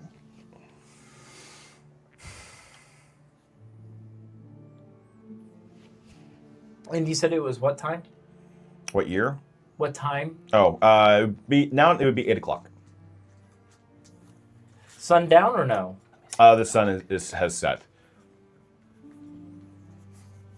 After getting my books in order, I'll head into the main hall to see who else is up and about. Okay. You would see the back head of Arthur in the study. I'd probably say about this time, Gorlog and Finn would be mannering about. What would y'all two be doing? Nothing, apparently. Gorlog? Gorlog's taking a picture of the map for our socials. What would Finn be doing as he wakes up? What do you mean? I already did the. Oh, I'm sorry. Yes, yeah. So you'd still be outside. Actually, maybe we'll say you step out into the. Oh, I get a beautiful shot of the back of Zach's head. Bald. Hey! Bald. My eyes. You're welcome, audience. We'll say at this point, Finn walks back in through the front door, looking down at his shield and the parchment and kind of going back and forth between the two with a puzzled look on his face. Anything I can help with, chap? Well, it answered some questions or made just a whole mess of other questions, but... So, my shield's not working. It should be saying I'm right here. However, It's a map. Yeah, it is a map. But right here is Faerun, which is where I'm from. And looking at the stars, I should still be on this planet. But this new map has a bunch of new stars, so I think it might have slipped in time. You think you traveled through time? Yeah, normally I just travel the Astral Sea. But the Astral Sea is what I know right here. I see the Astral Sea. But the new page has a bunch of new stars on it, and usually if there's more stars, it's a older map. Because stars get less as time goes on. Fascinating. So that dark ritual can pull folks from space and time, is what you're saying. Currently, my best working theory is I was traveling the seas, and whatever ritual or thing sucked me in didn't just suck me off into like didn't yeah dang it. It didn't just suck me off into Doubling down. I can't not. It sucked me not into just the one planet, but I got sucked through time is my current hypothesis. You believe that this realm that we exist in now is just an alternate it's either version of Faerun? It's either an alternate version of the Faerun, or it's Faerun in long past. Am I familiar with the Faerun from my plane of existence, Avalon? You probably would have heard of it. That's what I'm thinking. Yeah, you would have. Yeah. I mean, Is Avalon just another planet? I might have. It's visited. it's another plane of existence. you would be familiar. I would. You've traveled many planes and traveled many places, and there's definitely a tree in Avalon. So you're familiar with Avalon, and I would say, yeah, Alistar, you'd be familiar with the Faerun. Many people. Oh, no. Who am I kidding? Yes, of course you know of it. Yeah, like if I show them the map, will one of my major stars be like, oh yeah, there it is? Yeah, it would be, because who am I kidding? You've had various guest lecturers of such prominent name of Mordenkainen and Yes. and Elminster. So, and they're from the Faerun. I honestly forget the actual planet's name, but we're gonna go with Faerun for now. I think it's like Eris or something like that. No, wait, that's... Well, then I'll show you my map and be like, Yeah, are you from one of these big stars? Would I know my star from his map? Roll me a nature check. Sure, why not? I have a high intelligence, and I rolled a 1. Yeah, So that's a grand total of... it's really funny, actually. That's a grand total of 6. 6. You feign like, oh yeah, I know exactly. Yeah. I'm from... here. He points at the swamp planet filled with lots of dirty, nasty creatures. You all stopped there for like a pit stop, and there was no real life there. Interesting. I thought a more scholared man would be from like a more academically inclined planet, but the swamp one. Okay. Oh, no, I'm sorry. Forgive me, I meant this one. This one is from the dimension that holds such beings of... I'll say he basically point at the 9 hells. Oh. Okay, I could kind of see that. All right, I'll just nod. You can tell he has no idea what's going on. That's really funny. Like, oh, okay. But yeah, that's my working theory. All right. Episode title, by the way, Sucked Off Through the Ages. All right. At this point, Arthur, you close your book, set it aside, and kind of hear Alistar and Finn talking in the main entranceway. And Gorlog, what are you doing? What is Gorlog doing?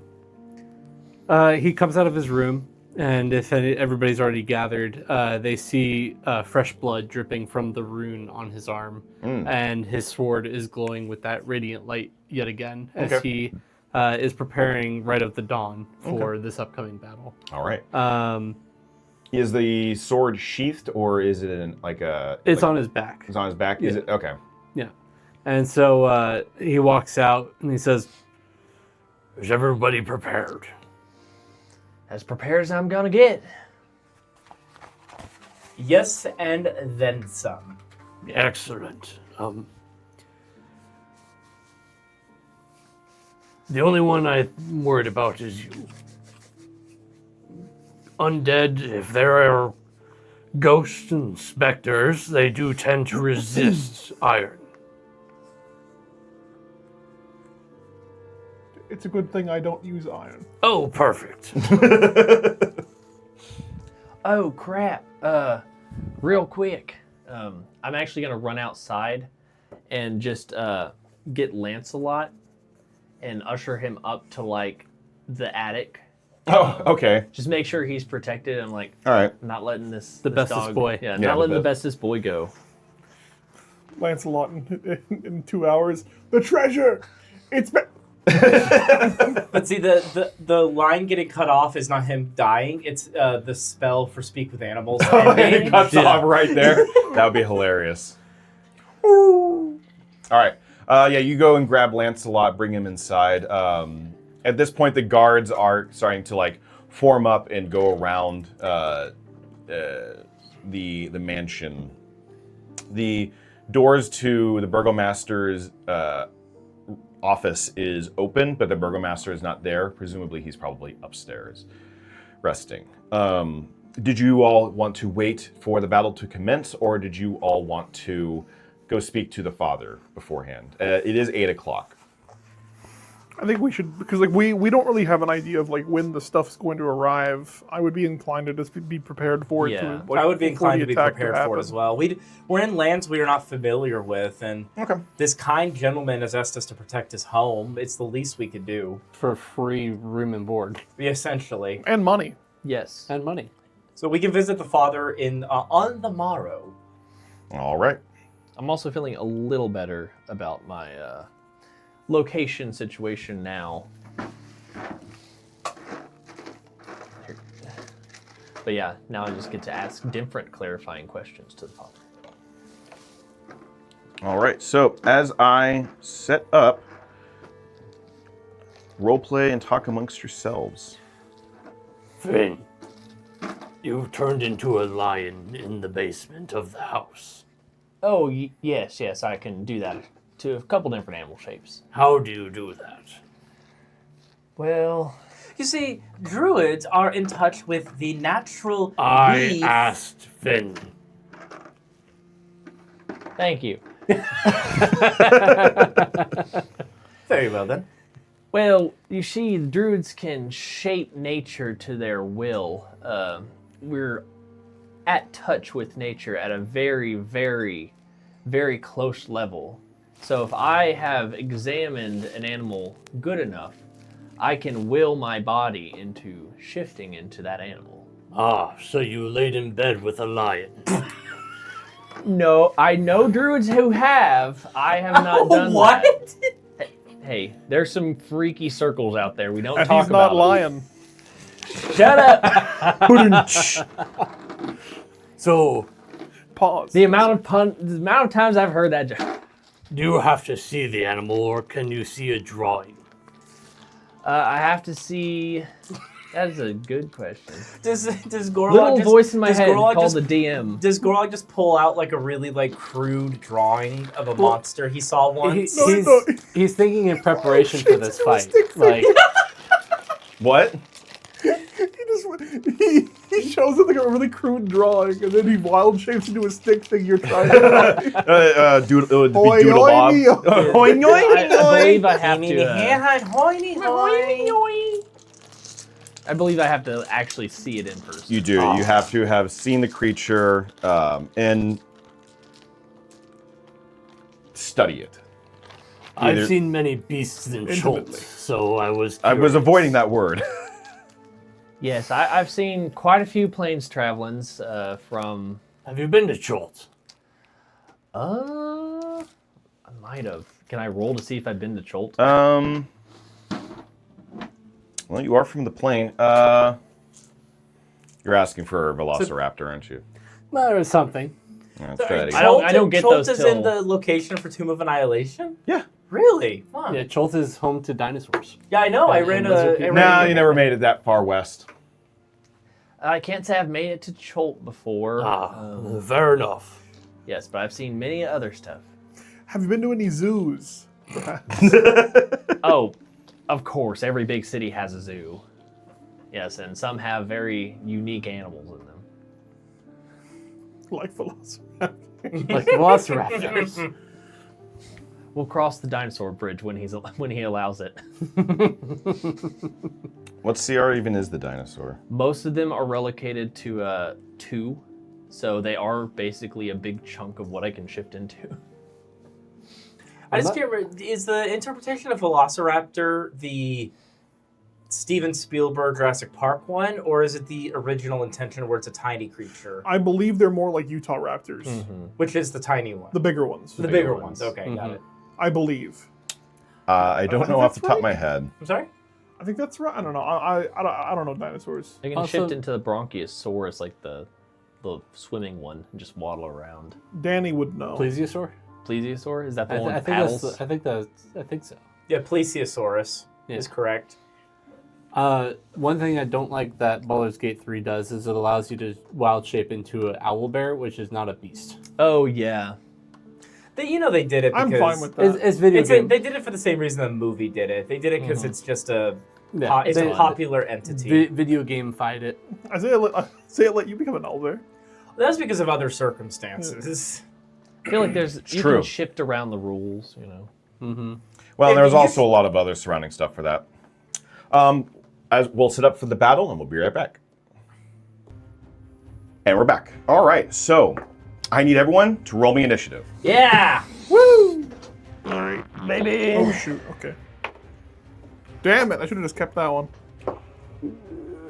Okay. I can work with that. That's all right. All right, Finn, 13. 13.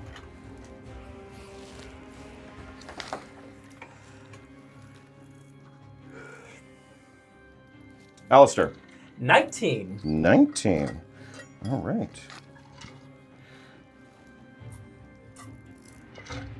Arthur, 11. 11 Z's. Could have been 25.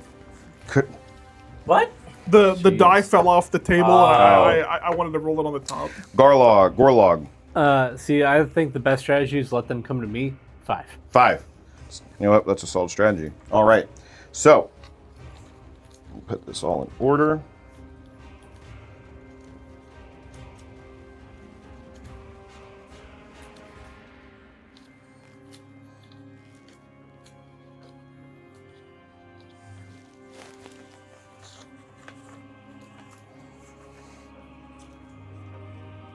Alrighty, so before the battle begins, Irina and Ismark come with a troop of roughly 30 men.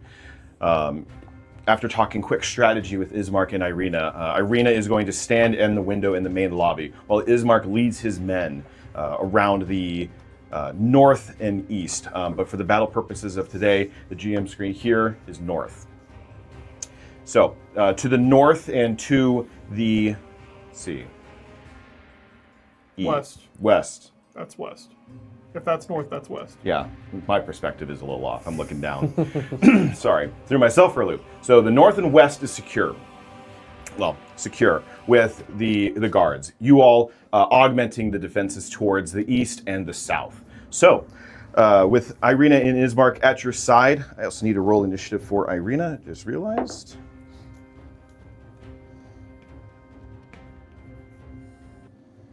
Bear with me.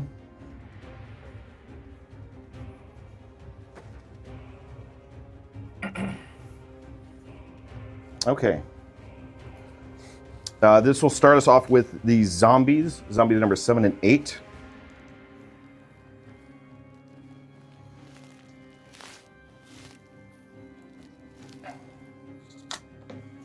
Oh, and shoot. Zombie.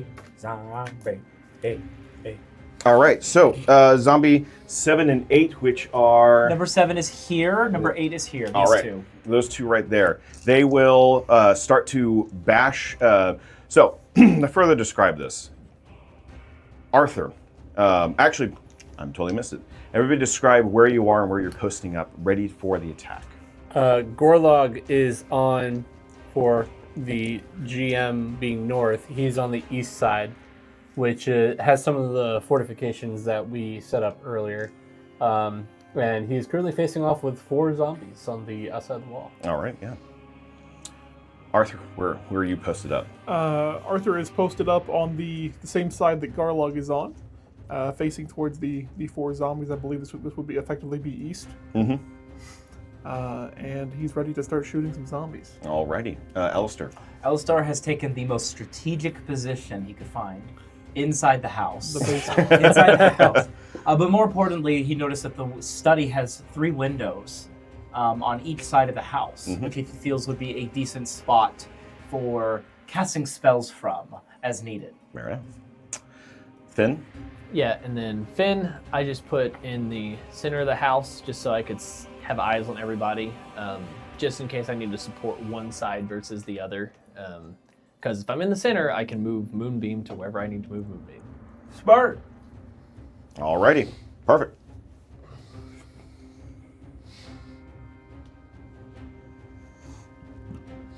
Alrighty. So And how are what is it like? What's the setting feel like as these zombies So- slowly encroach on the fence? as night falls, you all are posted in your various positions.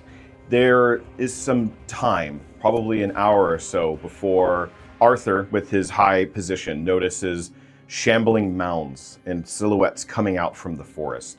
You hold your fire until you can see the rotting of their eyes. As they approach, there is a horde of zombies that come out from the woods. Some probably 50 strong, almost outnumbering you all. Well, actually, outnumbering all of you. These zombies are of stockier sorts, and as they approach, some immediately fall into the ditch and either try and crawl out, or they are. Yeah. What? You was holding it out there for a while. Leave them hanging. Zombies do fall into the ditch, and their movement is slowed. Arthur, you're able to get a couple shots off and take some out as they begin to approach. Gorlog, you see the approaching horde coming. most of them falling into the ditches or getting impaled on your hedgehogs. Thank you, hedgehogs. And from there, the ones that make it through all of your defenses is probably cut in half, and the defense is made much easier by all that you have done. Though now the pit is filled with corpses that are writhing and moving still. And now they're just walking across. And they are beginning to just kind of shamble and stumble across. We begin this battle with various zombies around the metal gates, pressing and prepping to get in, either from climbing over or just breaking down the metal barrier. All right. So, you said it was number 7 and 8 first? Number 7 and 8 first. Okay. Number 7 and 8 are going to spend their movement getting over the fence. The fence. We'll Okay. say that costs them half movement. Okay. Their speed is 20, so now it's 10, and they're going to both go to the nearest window. So he would get about this close to the window, and then he would actually make it to the window. All right, yeah. So they both moved a little north, one making it to a window, the other one making it just barely before. All right. Perfect. And zombie number 7 is going to use its action to... actually, from here, yeah, they're going to both attack the wooden barricades on the windows. Okay. You left yourself enough of an opening to see through, but it's good on the defensive side. Right. I need to double check. And the windows on the bottom of floor, the barring is on the inside. You said on the bottom floor, the Barring- reinforcement was on the outside or the inside? It would be on the outside. Okay, it's on the outside. Yeah, Upstairs is on the It's inside. on the Got inside, it. yeah. All right. What is there? Plus, okay. That is 14. The AC of wood is 15. Does not hit. Multi-attack. Wood has more Does AC not hit. than my wizard. 19. Oh my god, you're right.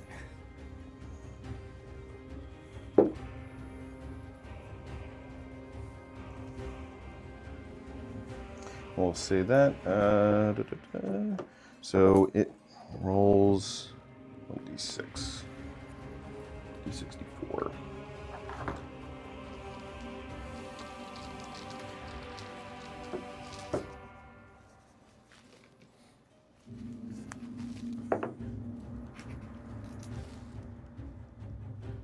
Okay, good to know. Alistar, you hear the zombie directly to the south.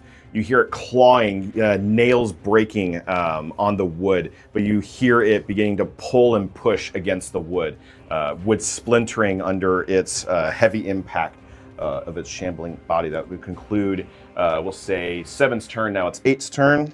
He's also going to bang on the window. Yeah, he's also going to bang on the window, trying to tear it down. This one just goes A very Knocks. polite zombie. DoorDash.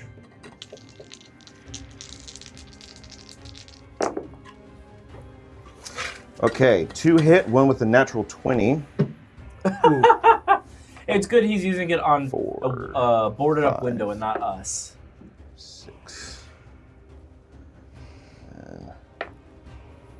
With a natural 20, he reaches through the window and pulls Alistar.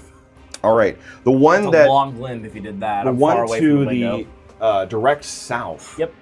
Actually pulls down the barricades with both hands. It stumbles backwards and just lurches forward. Its arms sticking through the window. Now able to slip through, breaking the wooden barricade. All right, that will conclude their turn. Alistair, it is your turn. Finn, you're coming up next. I will respond immediately to the window that was just torn through, and I'll run around the coffin-shaped table that I just noticed. Need to look at Quickly that. looking around, and then I'll adjust my glasses, and then you go, "Yep, that is an undead, all right." And Yeah, I looking will- through it, you actually see the face of an old villager who looks to be like a woodsman that has a axe handle like impaled in his chest and is just trying to grab through the window. I'll point my hand forward, and I will in a deeper tone, speak Actino Volos and cast Sacred Flame upon right. the zombie. It needs to do a dexterity saving throw. Alrighty. We would assume that the zombie's dexterity is not very good. One would think. One would think. I'm going to pre-roll the damage. Rolled a before you do that. They rolled a 0. It rolled a 0. Oh, Well, that doesn't. wow. That is a failure then. Yeah. It's going to take 1d8 radiant damage. Yes. Ooh, 7 nice. points of radiant damage. All right. 7 points of radiant damage against Oh, wait, that. wait. It's a +1 spell book that applies to damage as well. It's 8 points of radiant damage. Okay. 8 points of radiant damage. Very nice. Very nice. Does the radiant it'll be nothing super special with Sacred Flame, pretty standard. It'll be as though radiant flames appear out of nowhere and fall upon the foe. Do they seem effective against the zombie? It seems to be as effective as a regular attack would be. There's no Okay, additional understood. effect Thank here. you. Okay. All right. That is my main action. At this time, I do not wish to take any bonus actions, so I will end my turn cautiously awaiting what the next event to happen is. All right, yeah, as you cast it, it stumbles backwards, flesh that was already rotting, burning away from the magical energy that has impacted it. Finn, it is your turn. Arthur, you thinking about what you want to do? All right. I'm going to see Alistar is already starting to deal with a couple zombies. So I'm going to move 10, 15, 20, 25 so I can get a better view of everything. Okay. And then I can see 1 through the window, and I can't see 7 yet. No, wait, I don't think. Well, I could maybe see You like... can probably see it's like the coming edge around of the 7, but 8 is the one that's breaking through the window actively right now. Yeah, And you'll when you get there, that's when you'll see him like engulfed in radiant flames for a bit. I will just go ahead and moonbeam Oh wow, okay. just to get it out there Because you can move it as a bonus action. as an action. Oh, as an action, okay. It But says an action. so it takes a spell action to To move it, Yeah, it's a to bonus move action after you cast it as an action. Yeah, because the flaming sphere is the same way. I've been using it. I've been doing action to. Well, move doesn't it say like, right here? every time?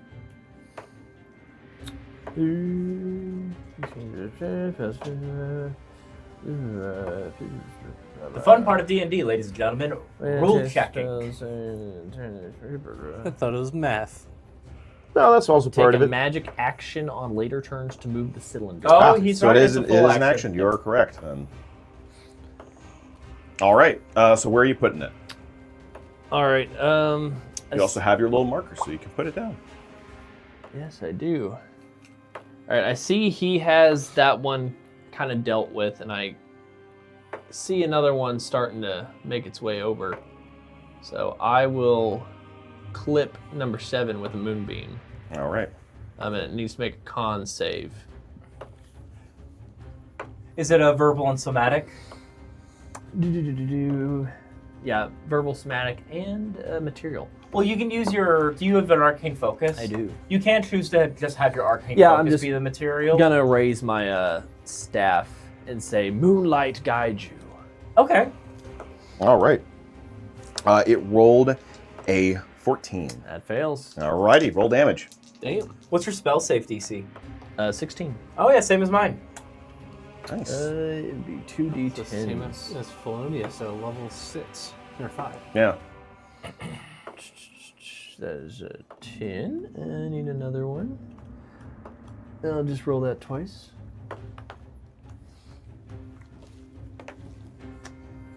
Oh, would you look at that? 15 damage. Radiant. 15 points of radiant damage. Nice. You're targeting number 7? Number 7. All right. Yeah. As the moonbeam alights in the darkness of the night, you suddenly see light pouring out from the barricades, Alistar. and you hear the scorching of flesh and the zombie from outside the window. Does that include your turn?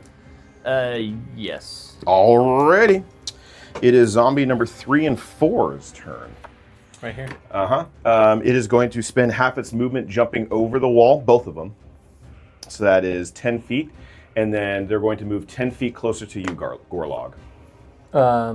So this one will fall. This one will make it right up to me. All right. And then this one will make it right about here. Okay, cool.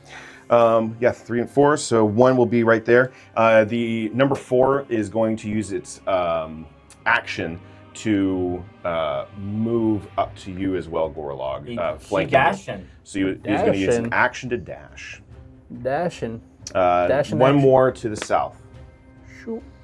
Right there. All right. My God, the zombies have pack tactics. No, but it gets advantage because you are flanked, Gorlog. Does that count for flank? They're kind of both in front of me.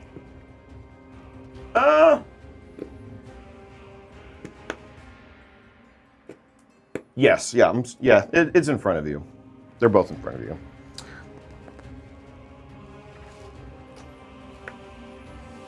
All right, is going to roll multi-attack. Not to throw myself under a bus here, but he used half of his action to climb over the wall. When it dashed, I did not move it 20 feet, I moved it 10. So theoretically, it could be right here. But these are not.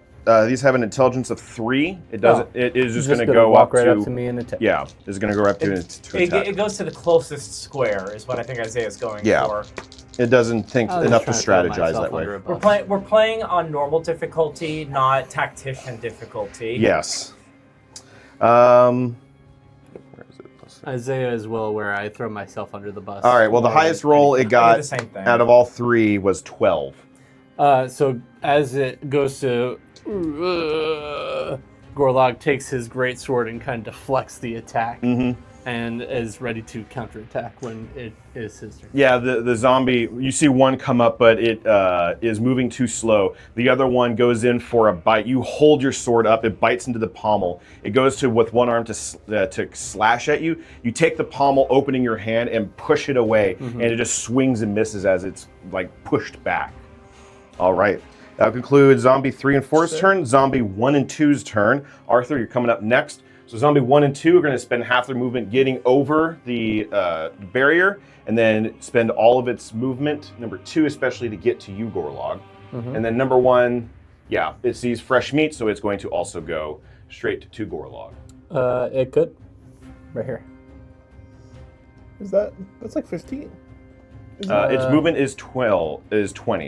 It would only have 10 movement. 15, 20. Oh, no, it used half its movement to get over the So it would be fence. 10. 10, 15, 20. Oh, okay. Yeah. All right, cool. Oh, boy. This time, you are flanked. Yep. So It's okay. You sure? first attack for zombie number 1. Actually, I did not. 9. Nope. Dirty 20. That will hit. All right, that is a claw attack. You take 8 points of slashing damage. Oh, okay. That is a 21. They're rolling at advantage. I'm sorry, 22. Sorry, 22. That will hit. All right, its last claw attack. That one is 4 points of slashing damage. That's better. All right. The zombie number 2 is a 16 hit? Yes. All right. That'll be a bite attack. I need better armor. 4 points of piercing damage. Okay. 11. Nope. 19. Yes. And that is a claw attack. You take 5 points of slashing damage. All right. As you are becoming quickly surrounded, and as you're pushing the other zombie back, another 2 rush up, jumping over the barrier. One like crawling its way over to you and slashing and biting at your feet. You're able to kick one of them off, but it bites into your leg, and you let a yell of pain as the other 2 come in also for the attack, or the other one coming in for the attack, slashing and cutting at your back, pulling at your cape. He grunts. Ugh. How much health are you at now? Not important. He grunts. Ugh. I could do this all day. All right. Is he bloodied? Barely injured? He's bloody. He's bloodied? Yeah. All right. Okay. Good to know. Arthur, your turn. All right, I will cast Hunter's Mark on one of the zombies that are currently enveloping my homie. All right. I will. Let's do zombie number 4. Zombie number 4. Here's Hunter's Mark. Neat. Yep, just plop it on there. Perfect. And then I will attack zombie number. No, I'm kidding. I will attack zombie number 4. All right, roll for your attack. I'm gonna reroll that so it's on the table. Should have done that. That's okay. That's gonna be a 13. 13 hits. Roll for damage. Hey. This will be the Hunter's Mark damage. Okay.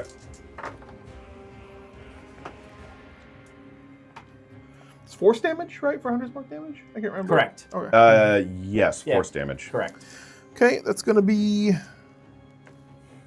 12 magic damage because it has repeating shot, Okay. and 2 force damage. 2 force damage. So how much? I'm sorry, I missed the total. So 14 total. 14 total, and that's on number 1? Number 4. Number 4. All right.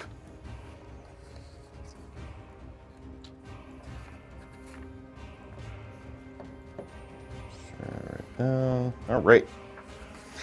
This zombie is now bloodied. As you fire your shot, one of the arms is from the impact, just like jolted and is like hanging on just by some tendon and sinew, not coming off and becoming loathsome, but just holding onto its body. You move along the roof. Yes. After I fire at the zombie, I will shift my way down the roof towards in this case, the south. Okay. Because I'm hearing a commotion on the southwest corner. Alrighty. That concludes your turn? Mm-hmm. All right, it is Irina's turn. She is going to hold her action. She is going to shout through the window, "Are you all right, Gorlog?" I'm fine. Don't worry about me. And Gorlog wasn't fine. And Gorlog was not fine. It was at this moment he knew. He fucked. Do you? He screwed up. If you had a great axe, you could do cleave, which would be really good here. I could. But you don't have a great axe, as far as I know. He Irina- was trained with the great sword by a certain group. Okay. Irina is going to turn to you, Finn, and she's going to ask, "Do you have it?" I've got it.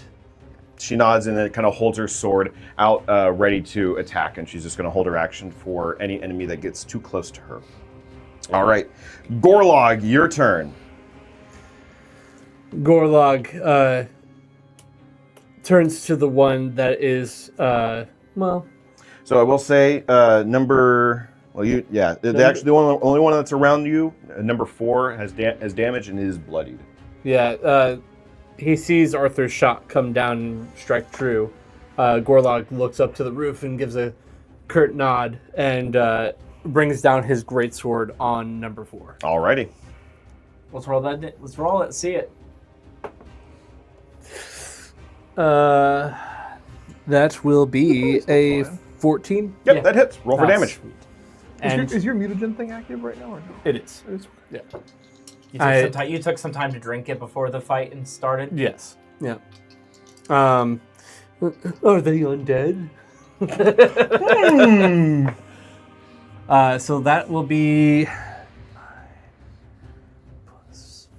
14 points of slashing Okay. and 8 points of radiant. Yeah, it's pretty good. That's pretty good. Alrighty. I think it might be dead. It might be.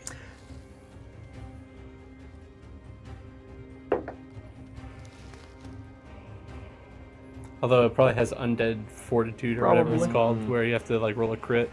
Or I thought it was radiant damage as well, but I don't know. All right.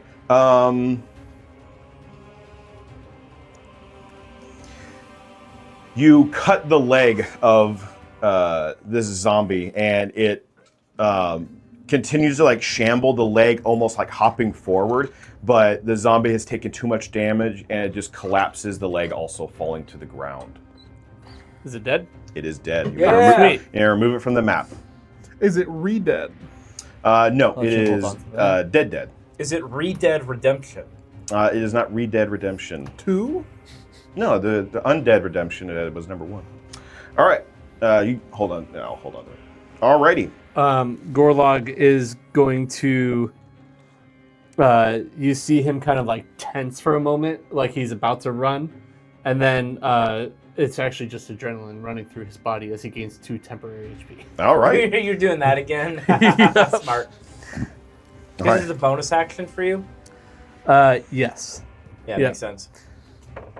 Adrenaline Rush, I can dash as a bonus action. I gain temp HP equal to my proficiency modifier, and I can use that proficiency times per short or long rest. Nice. All right, does that include your turn? That does. Alrighty. All right, zombie number 9 and 10. That's over here? Yep. Okay, they're over to the west. What are they doing? They are going to spend half their movement to get over the Alright. wall, Boop, boop. and they're going to rush window with number 7. Are they dashing? Yeah, they would have to dash, Are they and gonna- they are going to. One of them will Enter run the past, moonbeam? and yeah, 10 will run past it, not hitting the moonbeam, but 9 will hit the moonbeam.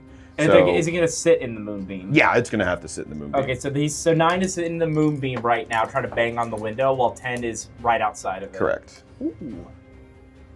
It's a dex or con save? Con. Con. Does a 14 save? Fails. Fails. All right, roll your damage. I did 19 damage. All right, that's 9. Wow. Yeah. Do you roll the damage every time? Yep. Wow. Yeah. Every time a creature ends its turn there or enters it for the first time. Wow. That is fantastic. And that's radiant, so it's probably Yeah, the one begging for death. downside to the Blood Hunter so far is that it is a very single target class. Mm-hmm. You Alrighty. can attack multi-attack eventually, though, right? I do get extra attack. That'll help tremendously. Yes. All right, it is at the bottom of initiative with zombie number 5 and 6. They are going to spend half their movement dash. One is going to go to the window to the Right here? directly to the south, and that one is not going to dash. But see that's 6, right? Yeah, that's the 6. Number 6 is going to go to the double window. This one? Yep. Okay, so that was, and it's That's dashing. 10. And yeah, this one will So- dash. It has, ah!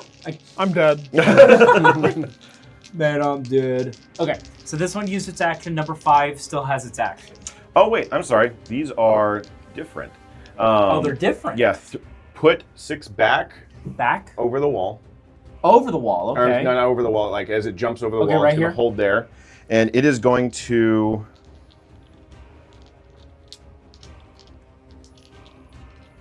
It is going to use its multi-attack to attack Arthur with a range as it is holding the crossbow.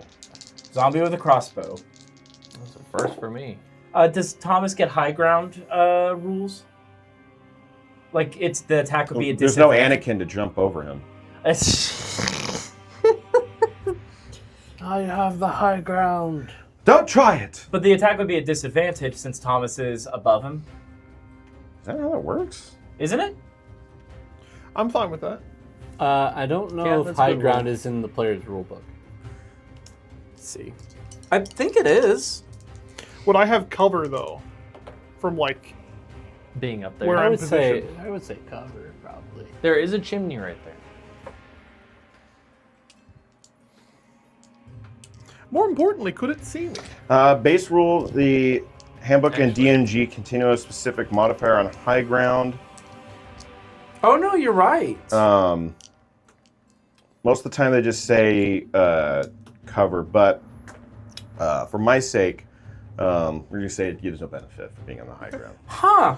But so there would be like roof between me and the creature. Yeah, definitely between you and number 5. Number 6, you are on a slanted roof, so Fair enough. you're like standing on it, and you're just barely within shot of it. He was smart enough to move 2 squares to the right. It is smart. It retains enough knowledge of its previous life as a crossbowman to carry out the action of shooting a crossbow. Gotcha. It has multi-attack, you said? Oh yeah. Does it have to reload? Yes.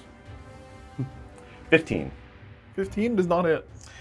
and then a natural 20. Oh. That does not hit. I have adamantine. I will see the cast first shield. bolt coming and like I use- duck out of the way. I'll use my... But as I duck, I lose my footing briefly, and it catches me right in the chest. All right. Yeah. I against the DM's wishes, use my brother's favorite spell from the Silver Quill School. Silvery Barbs. Oh, if only it wasn't banned. It is banned, yes. All right. You actually take max damage. No. You take 13 points of piercing damage. Oof. Are you bloodied? I am bloodied. Yeah. So it actually, it's actually 3 shots it shoots at you. Rickety bones pulling back the crossbow and then letting loose. The first one just impacts the wall below you, pulls back again, and fires the second shot. This is the one where you step back, and as you step back, you hear tile break and shatter and slide as the second arrow, you are sliding back and it impacts you straight into the chest. Ugh! And it is stuck into you. This warped, barbed, rusted blade. You're definitely going to need a tetanus shot. All right. Those haven't been invented yet. When was the tetanus shot invented? Post I have no idea when it was Post in chat. Post in the comment section when the tetanus shot was invented. All right, now it is number 5's turn. It is going to put its crossbow up against the slats and shoot straight at you, Alistar. Oh, okay. Okay. Well, It's 3 attacks, right? Yeah, 5, Okay. 5 to 7, Nope. and 14. 14 will hit. What was max damage on Thomas again? 13. That was with the crit. That was with the crit. I will not use my reaction. Okay. All right. So 14 hits. He's a wizard. Soft boy. 6 points of piercing damage. I'll take that. You hear it. You hear against the wooden wall movement as a crossbow is put up against it, and with one hand it fires at you, pulls back, drops an arrow, fires at you, pulls back, drops an arrow, and then fires at you a third time. A lucky 2 shot. arrows hit into the conveniently sized coffin next to you, and the third one grazes against your arm, cutting open your clothing. Ugh. Tetanus. Tetanus. This episode brought to you by Tetanus Shots. All right, that concludes their turn. Back at top of initiative with zombies 7 and 8. All right, it is going to start its turn. It is going to use its multi-attack to attack the window. Does it take damage from Moonbeam at the end of its turn? Yep, if it stays there. If it stays there at the end of its turn, its highest roll is 14, which does not beat the AC of wood. So it is going to stay there and end its turn. Go ahead and roll. It makes your a con Constitution save? saving throw. 11. Doesn't save. All right, and this is number 7. What'd you roll get for damage? Well, you're lucky. I only got 4 damage. Okay. Alrighty. The zombie number 8 has broken through already and is going to spend half its movement climbing inside, and is going to spend its movement to get closer to Alistar. Would you mind, Alistar? Would you mind putting Which number? I'm sorry, I was 8. reading my spells. number 8? Number 8 is climbing inside. Yep. It broke through previously, and that's 10, So 5, 20. okay. And then is going to multi-attack against you. Okay. 10, 5, 20. Don't question how my brain works. Natural 1, so that misses. Yes, it does. 10. No, it does not hit. 17. That one will hit. I will. I'll take the damage still. Okay. No magic shield. Brave little wizard. Reminds me of the brave little wizard. Oh. 3 points of slashing damage. Yeah, it's Alright. nothing. R.I.P. R.I.P. Sorry that I seem distracted. I just realized I rolled for concentration your, on Hunter's your spell Mark, by the cards, way. as cool as they are, Sorry? they don't I save rolled their for concentration on or Hunter's not. Mark. Oh, Oh, no, yes, they it do. is a concentration. So, did you roll for it So already? all them, I rolled an 18. I have 18, you symbols maintain, for that. you maintain So concentration. if it's a brain, The it means DC is concentration. 10. Oh. If it's a little pile of like ash on it, it means it's consumed. The Thank you. component's Okay, that helps. consumed. All so right. if it has a brain, it's concentration. Alistar, your turn. Finn, you're coming up next. Oh boy. Okay, I'm checking one thing real quick.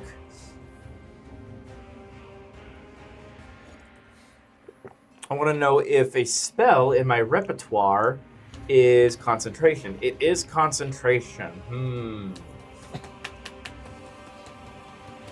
Okay. No, we're gonna keep it simple. All right. Kiss. We're going to cast Shocking Grasp on the zombie right in front of me that All right. just attacked me. Number 8. So that is a spell attack. I like that number. That is an 18. 18 hits. Roll for damage. Sweet. It is 1d8 lightning. 1 point of light. Oh no, sorry, 2 points of lightning damage. All right. But it can't make reactions. Good So to I know. will take this opportunity to retreat. Okay. So 5, 10, 15, 20. I'll get to behind our good old Druid since he hasn't taken damage yet. All right. You are on a line, so go ahead and pick one square or the other. Oh, am I? My bad. Yeah, there you Yeah, I'll do that. I still have a bonus action. I have a funny idea. I don't know if I want to do it. They're probably about to start breaking through the windows, you think, eh? One's already Oh, broken, I start so breaking. it's only a matter of time. So here, I'll do this. Let's play it safe. go. Okay. I'm going to use my bonus action. So, this is another one where I'm not going to use my book as an arcane focus. I'm going to use the component just because I think it's fun. Mm-hmm.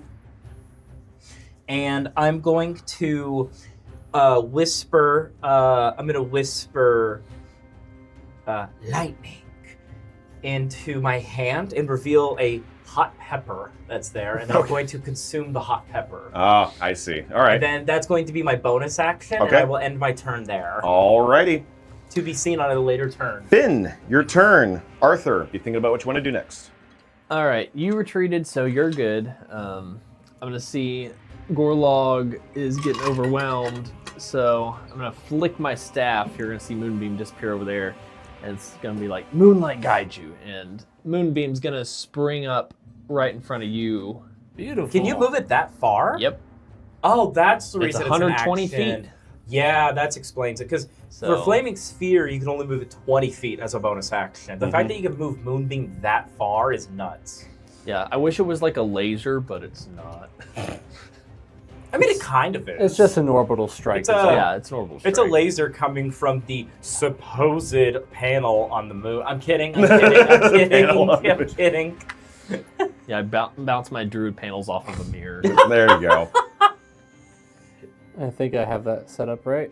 All right, yeah, right on those two. All right. And And it they need to doesn't- make it Constitution saving throws. As They do do. allies automatically succeed if they go No. into it? No, they don't. Oh, geez, they Yellow gotta be number careful. 3. Okay. 7 and then 16. No to both actually. What's your spell save? 17. 17. I think you said it was 16. So, I actually forgot I had a +1 to my staff, Oh, which that's- bumps it up. What? That's How do you crazy. have a higher DC than Felonious? Yeah. Well, my wisdom's 18, and then let's see, I get a +2 from somewhere. And Where do you get a +2 from? Yeah, let me see. I need to look Oh, up. that's your the- proficiency bonus. Right. So it's- Proficiency bonus. So it's 10 + 2. yeah. yeah. plus So it's 4. it's No, it's not. four. It's not It's 10. eight eight. plus. It's 8 plus It's 2. eight plus prof two, plus plus plus 10. 5. mod. Yeah. Well, So you're he has an 15. 18. You have an 18 in I have an wisdom. 18. So that's So plus it's 4. 5. No, it's No, plus it's 4. No, It's 18 plus- is plus 5. No, Plus 4. it's plus 4. Let's see. 20 is plus 5. Spellcasting. Oh, I forgot to change my intelligence to 20. Whoopsies. Based on your. Yeah, that changes some other math there, Garrett. Well, no, I've been using a plus Okay, 5 okay. the whole Yeah, game. I just forgot to write down that So my 8 intelligence. plus 2 is 20. 10, Yep. plus 4 is Four. 14, Mm-hmm. Yeah. plus Plus your one. spellcasting focus would be Plus plus one. 1, so that should be 15. So it should be 15. Yeah. Yeah, Okay, 15. then I did the math wrong. Okay, that was on me. Yeah. Which that makes sense because Flonius never had a spellcasting, a plus 1 spellcasting focus, but he did have one more proficiency bonus Yeah. Okay. because he was level 5. Then I did the math wrong. That was on me. That was on me. So okay, now we know. what's the save now? 15? So B 15. So 15. that does save. All right. One, it saves number 2 saves. Roll your damage. 7. 7. All right, so that is 2 and 3. Number 2 saves. How did we go from 19 to 7? Bad rolls.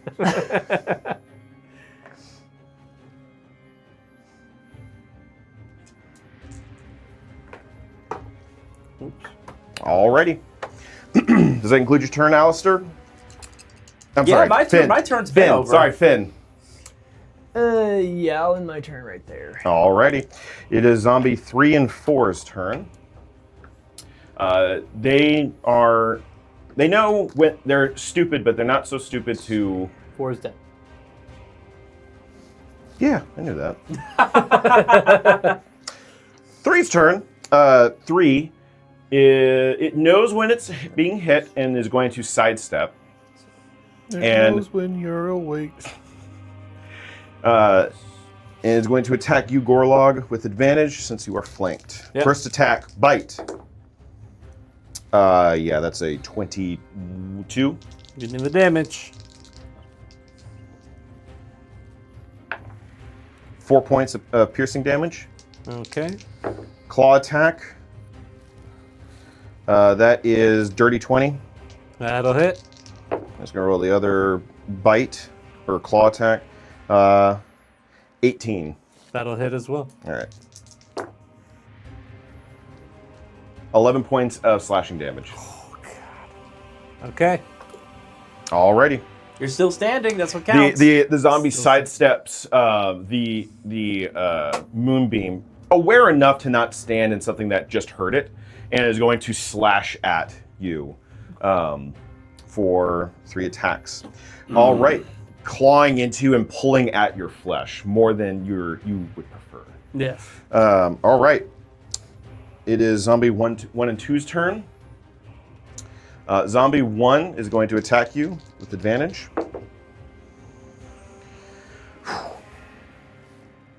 Uh, 18.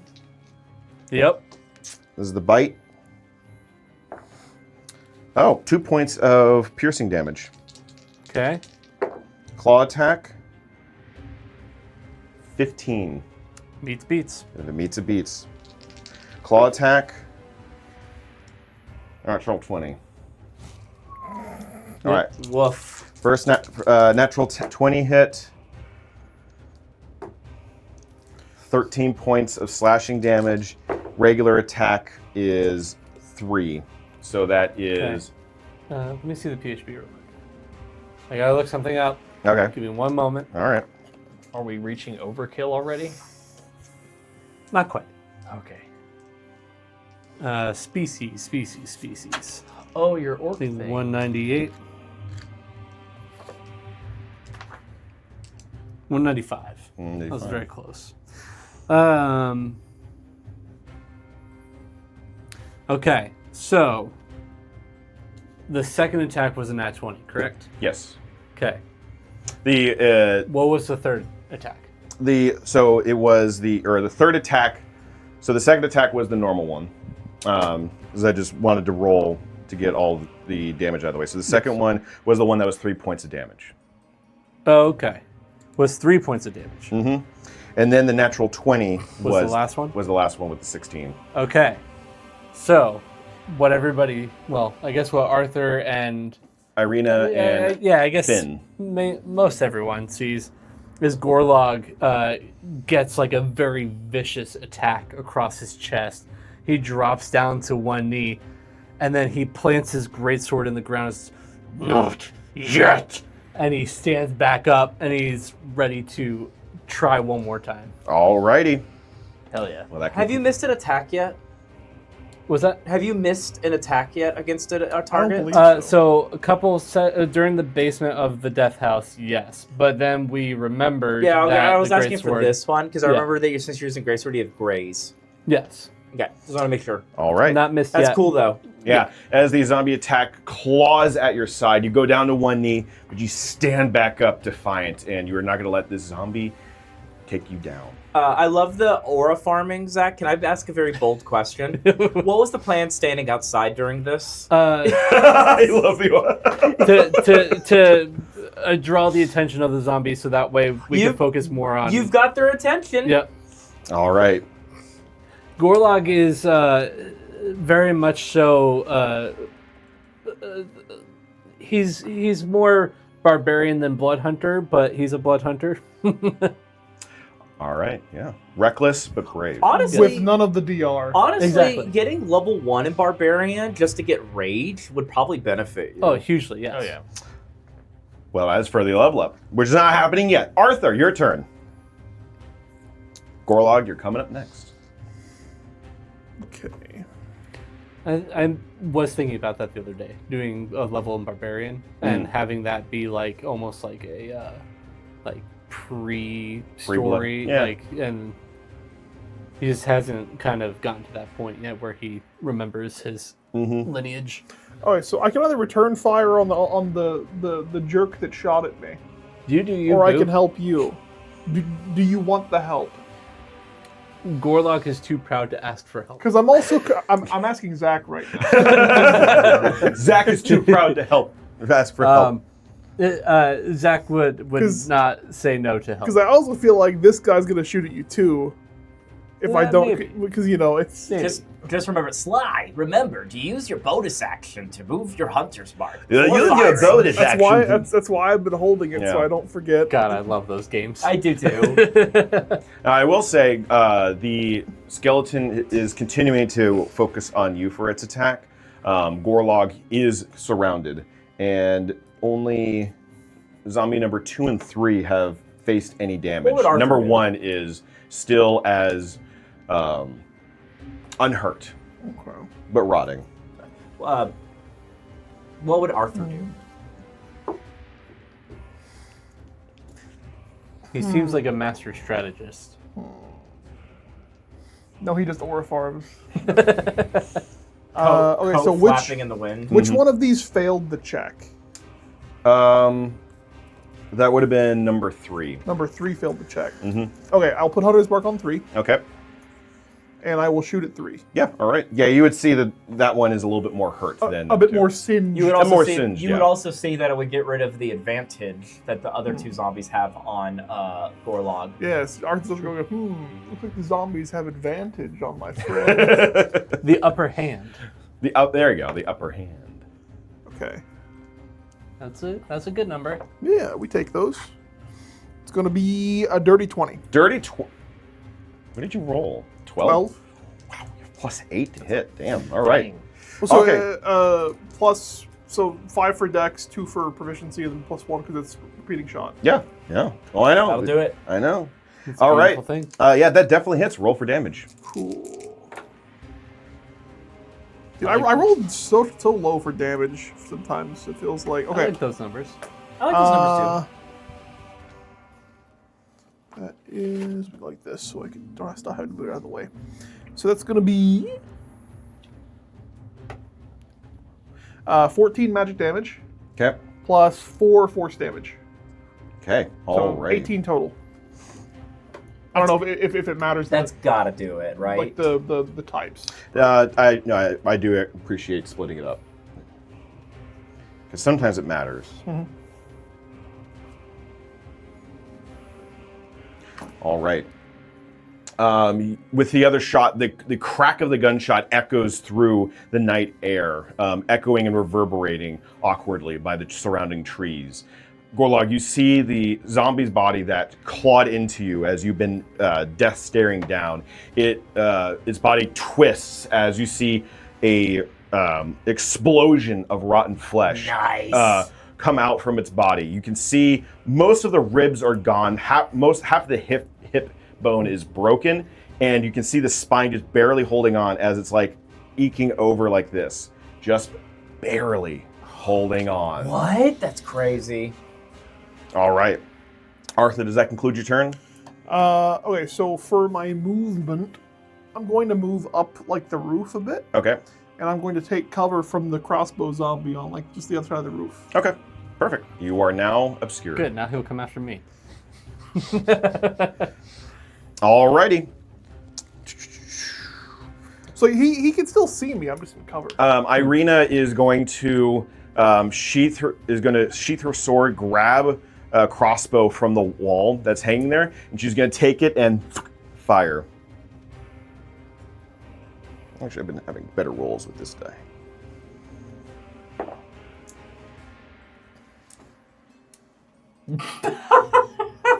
I want listeners to know that Isaiah just made the funniest face. He did not like that roll. Oh, actually, no. Funny enough, she rolled a 9, which still hits. Oh, Okay, they have very low AC. Got it. extremely low. Well, I would hope so. Their dex is like -11. Yeah. Just getting hit real hard. And she's also going to target number 3 and deal 7 points of damage. That does it.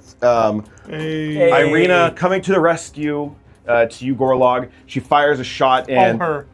yeah, and the zombie that you're staring down, taking a shot, and you're like, oh, here we go.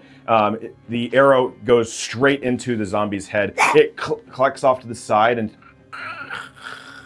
and just collapses to the ground, returning to death. Gorlog barely, just leaning heavily on his greatsword.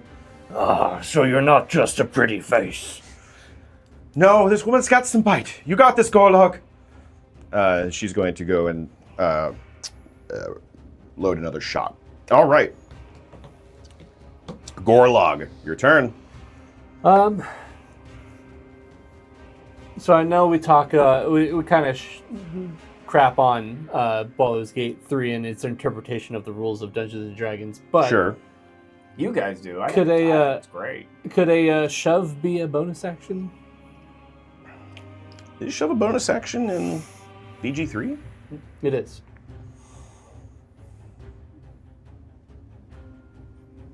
You know what? Yeah, I'll allow it. It won't do damage. No. Just push back 5 feet. I'd like to roll athletics to try to push number 1 back by 5 feet. Okay, yeah. Go ahead. That'll be a 16. 17, sorry. 17. It would technically do its own athletics check against it. Mm-hmm. Yeah.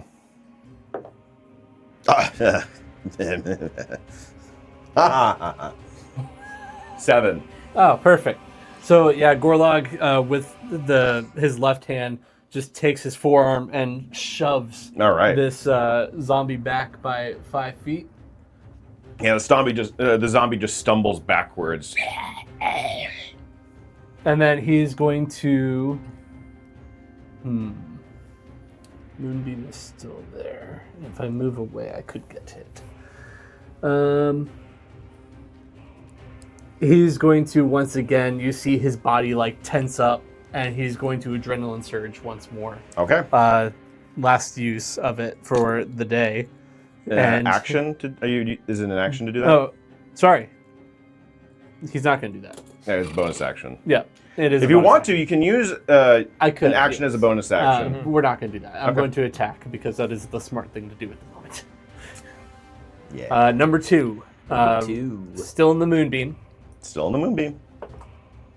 That is a 17 to hit. Oh yeah, that hits. Roll for damage. All right, come on, Gorlog. Would you get extra attack on your next level up? I do. Ooh, that's tough. You may want to do that instead of rage. Yeah, I think so. Yeah, I think We'll see. We'll see how it goes. they'll have trouble hitting you if they're dead. Extra attack is quite valuable. It is extremely valuable. So on the first attack, that'll be 12 slashing. Or sorry, not first attack. The first bit of damage. Okay. 12 slashing. And this will be 7 radiant. 12 slashing, 7 radiant. 17. 19. 19. Oh, 12. 21. 21? I'm so stupid. For some reason, I heard 10. I don't know how I heard 10. All right. What was the other damage you did? So it's 12 slashing, 7 radiant. 7 radiant. All right. This zombie is nearing death. But as you go in with the slashing damage, you carve into it, severing its arm, and then you thrust into it, pulsing through the radiant energy. You see flesh burn and a radiant light emanates from its chest cavity. It is still alive, and the arm below it begins to crawl and move of its own accord as a limb becomes loathsome. What the hell does that even mean? All right. It means that a new enemy has just been put into the fight, technically. Apparently. Go I'll ahead help you just bring off this and arm. put this in the moonbeam to... That's horrifying. Yeah. Because it entered the moonbeam Ugh. on its first turn, does it need to roll a con save? May I see it? Where would it be, Isaiah? I'm sorry. Because it just entered the moonbeam. Yeah, right there on the moonbeam. Right here? Okay. It immediately starts crawling. And Yeah, it's like a cockroach that's been sprayed. It just starts I twitching. mean, so did it move into Let's the see. moonbeam? Is the question, or was it already I mean, in the moonbeam? technically, because it has appeared, it has moved into the moonbeam. Yeah. Is- But also- entered the moonbeam for the first time. Okay, yeah, it has entered the moonbeam for the first time, technically. Technically, And yes. 2, it hasn't actually taken its... Yeah, it hasn't taken its turn yet. Or no, it has taken its turn, so it would not have its attack. And it shares initiative with the zombie, so it gets no attack. Go ahead and roll it, and it will roll a dexterity saving throw. Constitution saving throw. It rolled a 22. That saves. Wow. Yeah, that saves. 22? I think Good I think Lord. zombies' constitution is one of their higher scores. It is. All right, well, it takes 9 divided by half, so 4. 4 radiant. Doesn't die. Let's see. I'd be scared if the arm is stronger than the zombie. So how much did you deal? 4 4 damage? Yeah, Well, after division. yeah. Okay. Okay.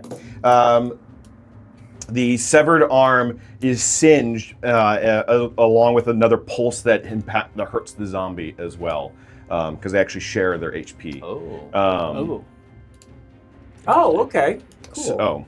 So, both are still standing, just barely though. Because there's a lot going on, I rolled a perception check to see if Gorlog would notice the arm. Okay. I rolled a natural 20. Yeah, you would notice that the arm is moving of its own accord. Because otherwise I would probably let it get a surprise attack on me. You notice it's sick dodge. Sick dodge. Sick dodge, bro. It just the arm just flexes and it deflects the move. Does that include your turn, Gorlog?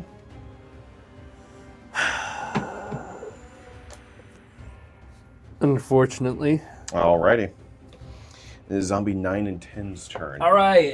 They are going to spend their entire movement getting inside, so half their movement to get inside the window. So that will be 10. Did they already break the window? Oh no, I'm sorry, they didn't break the still window got yet. it. I'm sorry. You're Sorry. Thanks for reminding me. Zombie number 9 is going to spend all of its attacks attacking the window. 1 fail, but 2 23s. And then it's going to roll damage.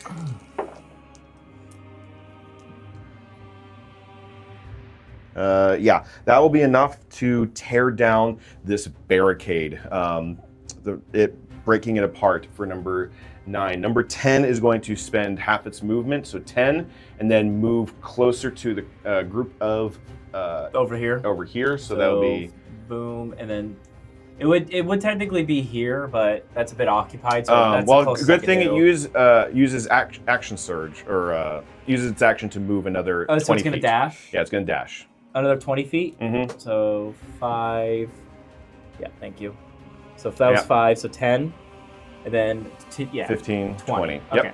All right, so the zombie breaks down the window. Its fellow zombie crawls through, flopping onto the ground, getting up, and making its way towards the group of Irina, Finn, and Alistar. It Okay. is currently right in front of Alistar. It is currently right in front of Alistar, moaning and drooling. All right, it is zombie 5 and 6's turn. So the ones with the crossbows. 5 and 6 cannot currently get a shot. So Oh, no. Number Zombie 5 could shoot zombie 10. I'm just saying.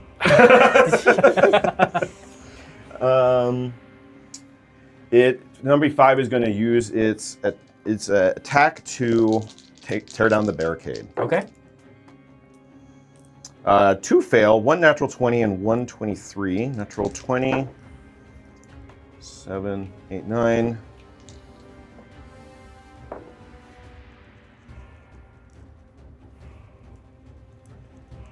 So that would be 16. That is the HP of the window. It put it like with its crossbow in its arm. It tears down the barricade and is going to use half its movement to climb inside the window. Boom. Inside now. Number 6. half its moving move zombie up to the chair, so it is in the center of the Like study. here? Nope, to the right there. Okay, got it. All right, and number 6 is going to sidestep, moving 20 feet this way. This way? So, yep, to my left. Yep, right there. And is going to take a shot on Gorlog.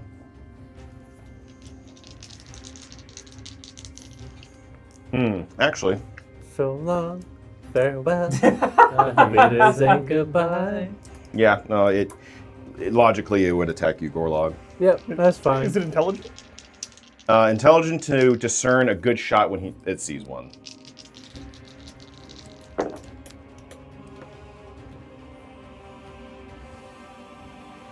Okay. The highest it rolled was a 12. Oh, shoot. I Yeah, rolled that a doesn't hit natural you. 1, a 7, and a 12. Gorlog feels a sudden surge of that adrenaline that he tried to call upon earlier rush through him as he dodges out of the way of each of these shot and then deflect the last one with his sword. Yeah, the Cool. arrow spirals off as all of its shots are ineffective. All right, top of initiative, zombies number 7 and 8. Zombie number 8 is going to move 20 feet forward towards Finn. Okay. 5, 10, 15, 20. All right, is going to do its multi-attack.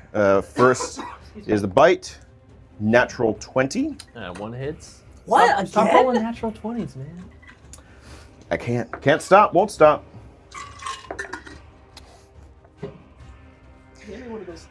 Minimum damage of 3. Which flavor do you want? I need one. I'm about to start destroying the microphone. I'm sorry. Pause for edit. Yep. All right. Yeah, minimum damage. 3 points of damage on a natural 20. Okay, whew. You are going away. No, that's good, that's good. I like that. Where were you? It's the hot pepper that I ate. It's finally kicking in. Oh, yeah, there it is, yeah. And we still don't know what that was, huh? It's about to be my turn. All right, and then the last 2 attacks are the normal claw attacks. So that was just the bite. Natural 1 and 6. Yep. I'm good. So yeah, it bites and rips at your flesh as you hold up your shield. It actually bites into your hand, ripping at the flesh of your hand. But with the other 2 attacks, it claws and you are able to hold up your shield as you begin bleed just a little bit, not hurting too bad, apparently. All right. Apparently. So that is 8's turn. 7 is going to bypass his friend. So 5 15 and then another 5 feet of movement in there. Use action to dash and is going to spend the next 20 feet going in between 8 and 10. Got it. Perfect. This is what I wanted. All right. Let me just help you there. Alrighty. Alistar, your turn. Perfect. I'm gonna cast Dragon's Breath. Okay. Are they all within the cone currently, or do I need to sidestep? You could probably fit them He's pulling out the cone. as it It's is. a 15-foot cone, right? It is a 15-foot cone, We correct? have beautiful spell measure tools. Yes, we do. Who are these from, Isaiah?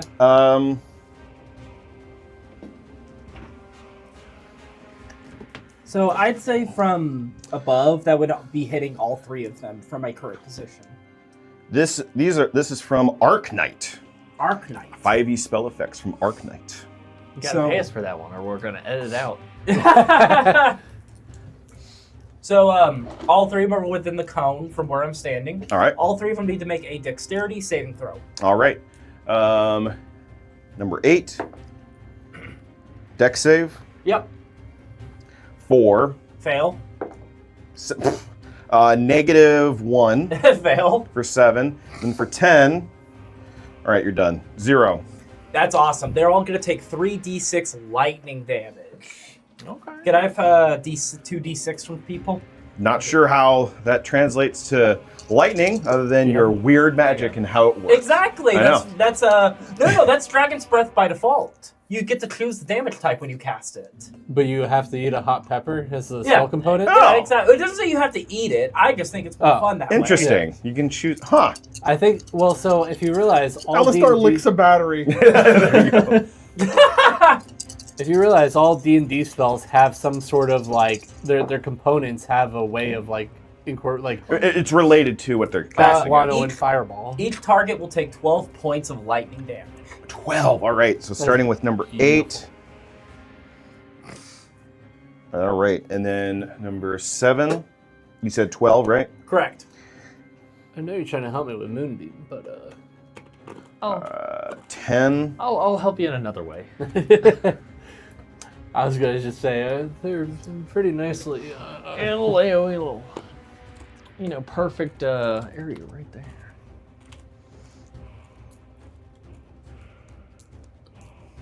Okay. So starting with number 8, the electricity jolts outward. All of their bodies with the decayed muscle and sinew lock up and are unable to move in the flash of the moment. Number 7, the muscle seems to overstretch and you hear bones crack and break as its body breaks internally and collapses to the ground. Oh, hell, Dead. so number 7 is dead? Number 7 is dead. Yes, let's go. Alrighty. Number 10 is damaged, and then number 8 is bloodied. All right. Does that include your turn, Alistar? Yes, it will. I will hold position and not use my bonus action. Alrighty. Finn, your turn. Arthur, you're coming up next. Be thinking of what you want to do. All right, I still see you outside, barely clinging on. You're just gonna hear me like, hold on a little longer, and a healing word's gonna come at you through the window, and you are gonna get 12 points of healing. Oh, Nice. beautiful! Thank you. Nice. Much needed. Yeah, and I'll turn around and be like, Ooh. the moon says hello, and I like to imagine that like a strand of light almost like separates from the moonbeam nearby and like weaves its way like a string to Gorlog to heal him, not hurt him. The heal, not or hurt. just like one little tiny shower of moonbeam comes off, and we'll just get both of these guys. Yeah. I cannot pick these up to save my life. There we go. Well, just gotta get them under the thingy. Oh my god.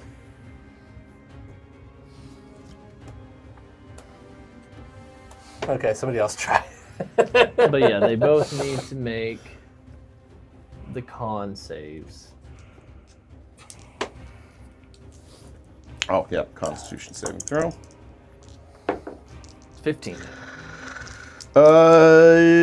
21. Okay, that passes. 13. No one fails.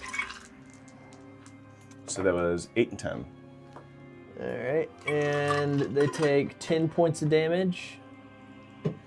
Okay. So one takes 5. Then 10 failed. You said 10? Yeah, 10. And that one was the one that failed. All right. Alrighty. As you cast the moonbeam, Alistar, right in front of you is just a sudden cone of light that just comes down, or a cylinder of light that comes down and strikes at the zombies. Irina looking behind and, oh, that's pretty. Yeah, it is. Don't touch it. Oh, okay. The bodies singe and pustules grow and burst as they There goes the burn. carpet. And I'll just kind of get out of the way. All right. Does that conclude your turn? Yeah. Alrighty. It is zombie number... Oh, no, zombie number 3 is dead.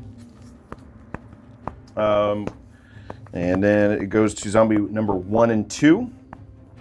Zombie number 1 is the freshest of the bunch and is going to move up and commit an attack against you, Gorlog. I'm fresh, yo. That is 7.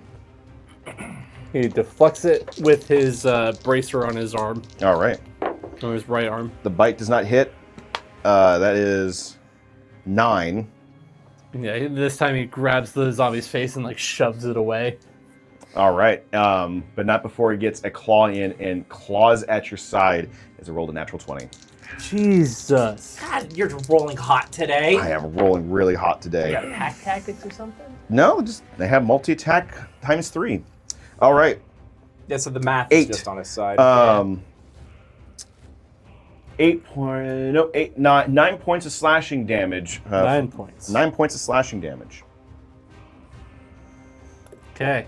So you block the first attack. You push its face away. Is it like at you? You push it away, but not before it slashes, opening up wounds across your chest. Just got the healed. All right. Number 2. Number You're 2's responding turn. like somebody that just like got their car washed, getting like going through mud or something. All right. Zombie's bite attack. 11. Miss. And then 1 claw from the zombie, 1 claw from the loathsome limb. Well, there went the running streak. Double snake eyes. Double ones. Guys, Should hurt itself for Wait, rolling for on the attack roll? Yeah. Oh. Okay. It hurts itself in confusion. It hurts itself in its confusion, yeah. I rolled 2 natural ones in a row. All right. So it just I'll swings take at it. you. You actually put your back to it. This time the cloak working for you as it like bites into your cloak and like rips at it thinking it's actual flesh, but Yeah. it's just a bear skin. All right. That concludes zombie 1 and 2. You're useless, number 2. All right. Arthur, he's your trying turn. his best. No, he's not. He's clearly not. Gorlog, you're coming up next. Be thinking about what you want to do. Oh, I know what I want to do. He casts Hunter Mark onto it. I move Hunter's Mark from the dead one to it. Okay, yeah. Number 1 is unharmed. Start whittling away at it. I will shoot at the Hunter's Mark zombie. And it's going to be a 22. Yeah, that hits. Roll for damage. Are you gonna somehow get extra attack at any point as an artificer? 5th level Okay. for my subclass. Ah, Yes. okay. So like, us getting 5th level will be like A huge power. a huge power. It would be a Which bump. Meanwhile, Yeah. I get counterspell. is also nice. That's good. It is good. Oh, that is beautiful. That's better. I've been rolling terribly for damage. It's going to be 16 magic damage and 6 force damage. Nice. 22 total. Wow. We'll take a headshot. We'll take headshot for 20, Alex. Wow. Okay, yeah. Yeah, 22 points of damage total, right? Yes. Yeah. Okay. Yes. Wow. Yeah. You aim for a headshot. This time, since you're still kind of on the other side of the roof, you put your pistol up, like on the top of the roof, Brace it. and Yeah. brace against it, Nice, aiming your yeah. shot, lining up. You fire. The shot rings out in the night air, obfuscating the sounds of battle to the north and the east. And the head of the zombie that is right next to you, you just hear a crack and then a report as the head pops on the zombie. Its body moving, but still somehow animated and going in for the attack. Good job, anyway. Yeah. It is bloodied. It was from unharmed to bloodied. All right. Does that include your turn, Arthur? I believe so. Alrighty. It's Irina's turn. She's going to take a shot at that zombie. Yep, that hits. Okay. Time out. Our timer reset. Oh, don't worry about it. Okay.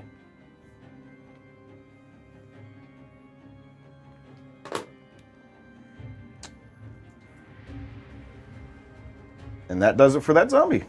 She finishes the job for Arthur. That's the Shooting second- a shot That's into the second chest. time. Shooting the shot into the chest of the zombie, and it just kind of It really Collapses. collapses those All up. her, right, Thomas? Yeah, all her. all right.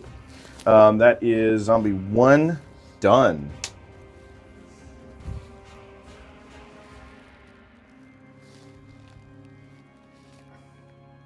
We've got All right, so you have Fives, 2, we have- 5, 6, 7, 8, 9, and oh wait, no, 7's dead. we have 5 zombies left.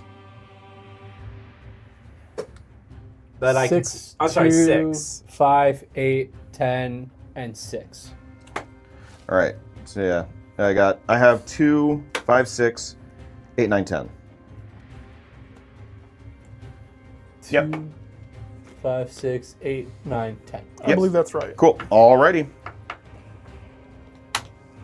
Gorlog, your turn. Thank you kindly. And he turns back around and Wham! tries to cleave the zombie in half, hot dog style. Alrighty. Style. Oh my god. Constant 10s. 17 to hit? Yeah, 17 hits. I think even the 10 would have hit. Probably. Pitiful slashing damage. That will be 9 points of slashing. Good enough. And then another 8 points radiant. Nice. Yeah. How do you want to kill this one? Hey. Hot dog style. Hot dog style. Yeah, he winds up his. Oh, easy there. Almost had the first accident on the show. He winds up his greatsword and brings it down. It does not stop in the skull. It just continues all the way down the body. Yeah, all as the way you to the pelvis. as you bring it down. Yeah, it just you hear the bones pop pop pop pop pop pop pop as it goes down, and the body just splits open and falls to the ground. The loathsome limb no longer becoming loathsome and being unanimated. Beautiful. You are finally not surrounded by any zombies. And somehow I lived. And somehow you lived. All right. Does that include your turn, Gorlog? Now he's going to bonus action adrenaline surge. Okay. And Are you going to move? I am. Okay. I will go 5, 10, 15, 20, 25, 30, 35. So he's going to move south back into the corner where the crossbow zombie is and get right up in his face. Okay. Yeah. And essentially challenge him next. All right. Yeah. The zombie was prepping another shot at you, and it sees you kind of just getting ready to attack you. Clinch your turn. Yes. All right. Zombie 9 and 10's turn. We'll start with number 10 or 9. He's going to spend half his movement getting inside. So that'll be 10 feet, and then he'll just use action surge to move inside. Where do you want him to move to? It's closest to fresh Here? flesh as possible. Yep. He's going to be running into the moonbeam if Yep. he does It that. doesn't know any better. Oh. Okay, it runs into the moonbeam. It rolled a 16 in its constitution. That passes. And I rolled a 7. I rolled low. Oof. All right. So it takes 3 radiant. And he rolled low. All right. It is still standing, though singed. It is zombie number 10's turn. It knows well enough to avoid getting hurt, so it's going to sidestep and go around. Do you want it to be Alistar. here? No, to your rear. To my rear? Mhm. Okay. So here? Mm-hmm. Okay. All right. Bite attack. Let's see it. This might be a shield moment. 12. If it meets, it beats. Yes, it does. It's going to do 3 attacks. It does 3 total. I'll take the damage on the bite. Okay. Not in the tray. 5 points of piercing damage. Okay, that's not terrible. I am bloodied. All right. Next attack is a 11 to That hit, does not hit. and then a 18 to hit. I will shield that one. Shield that one. All right. I will cast shield. As it goes to claw at you, the arm, you actually hear bone snap as it like claws against your shield as the bone, already fragile bone breaks. All right, that will conclude its turn. 5 and 6's turn. 6 is there. And 5 is in the... 5 is in there. All right. So number 6 is going to go back to old reliable bite /slash. Not with a 7, it's not. Nope.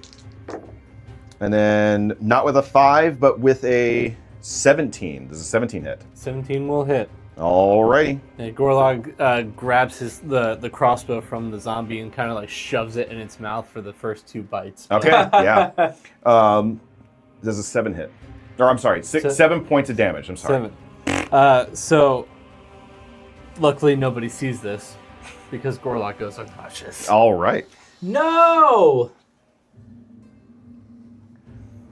But the zombie is out of actions, so it cannot feast upon its new victim. Probably for the best. Probably for the best, yeah. Probably for the best. All right. And then number 5 is going to take its crossbow and make 3 attacks against you, Alistar. Okay. Yeah, not 6. Nope. Not 13. 13 hits. Now with shield. Your shield is still active. Yeah, it stays active. It stays active? Yeah. Yeah, So- shield so stays the start of active your until the next- start of your next cast turn. it on your first turn. Oh! I forgot that it worked that way. Thank you, guys. You're welcome. The last attack is a natural 20. Well, that will hit. God. Just 20 after 20. You take 8 points piercing damage. Woof. As the arrow somehow makes it past your magic shield, it comes in this final shot, and it hits your shield and like vibrates and moves as if it's caught in the shield before the magic lets loose, and it shoots straight into you, Right. straight into your chest. And you stumble backwards as it is embedded into your chest cavity. That will conclude its turn. Top of initiative is 8. Zombie number 8. 8's in the moonbeam currently. All right, it is going to move in between Irina and Finn.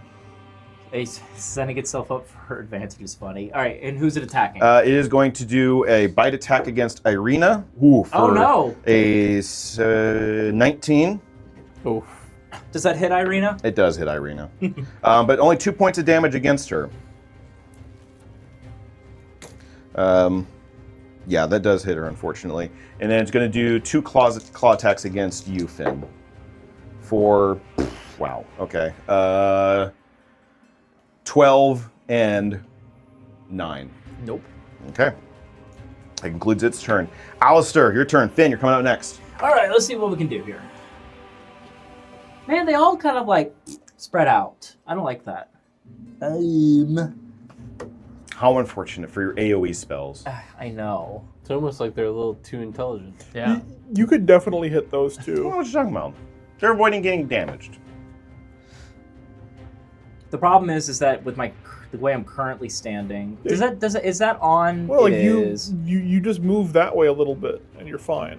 Yeah, and you're still in zone of control. That is true.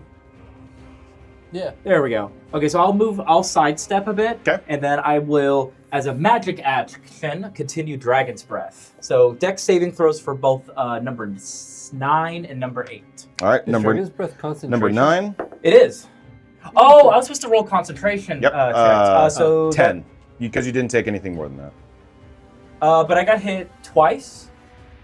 Yeah, I got hit twice, so it'd be concentration I thought you check got for hit both once of them. because Yeah. you shielded the other one. right? Oh, is concentration a He got hit. He got hit You're right, previously. you're right. It's a constitution is a constitution. Constitution saving throw. Okay. And the DC is 10 for both of them because it never superseded 20 Awesome. plus. I am okay with this. And you're not a warcaster, right? I am not a warcaster. Okay. Okay, so that's so unfortunate. I dropped concentration on the first hit, unfortunately. That was unfortunate. Okay, that's okay. you We have got other me. things at our disposal.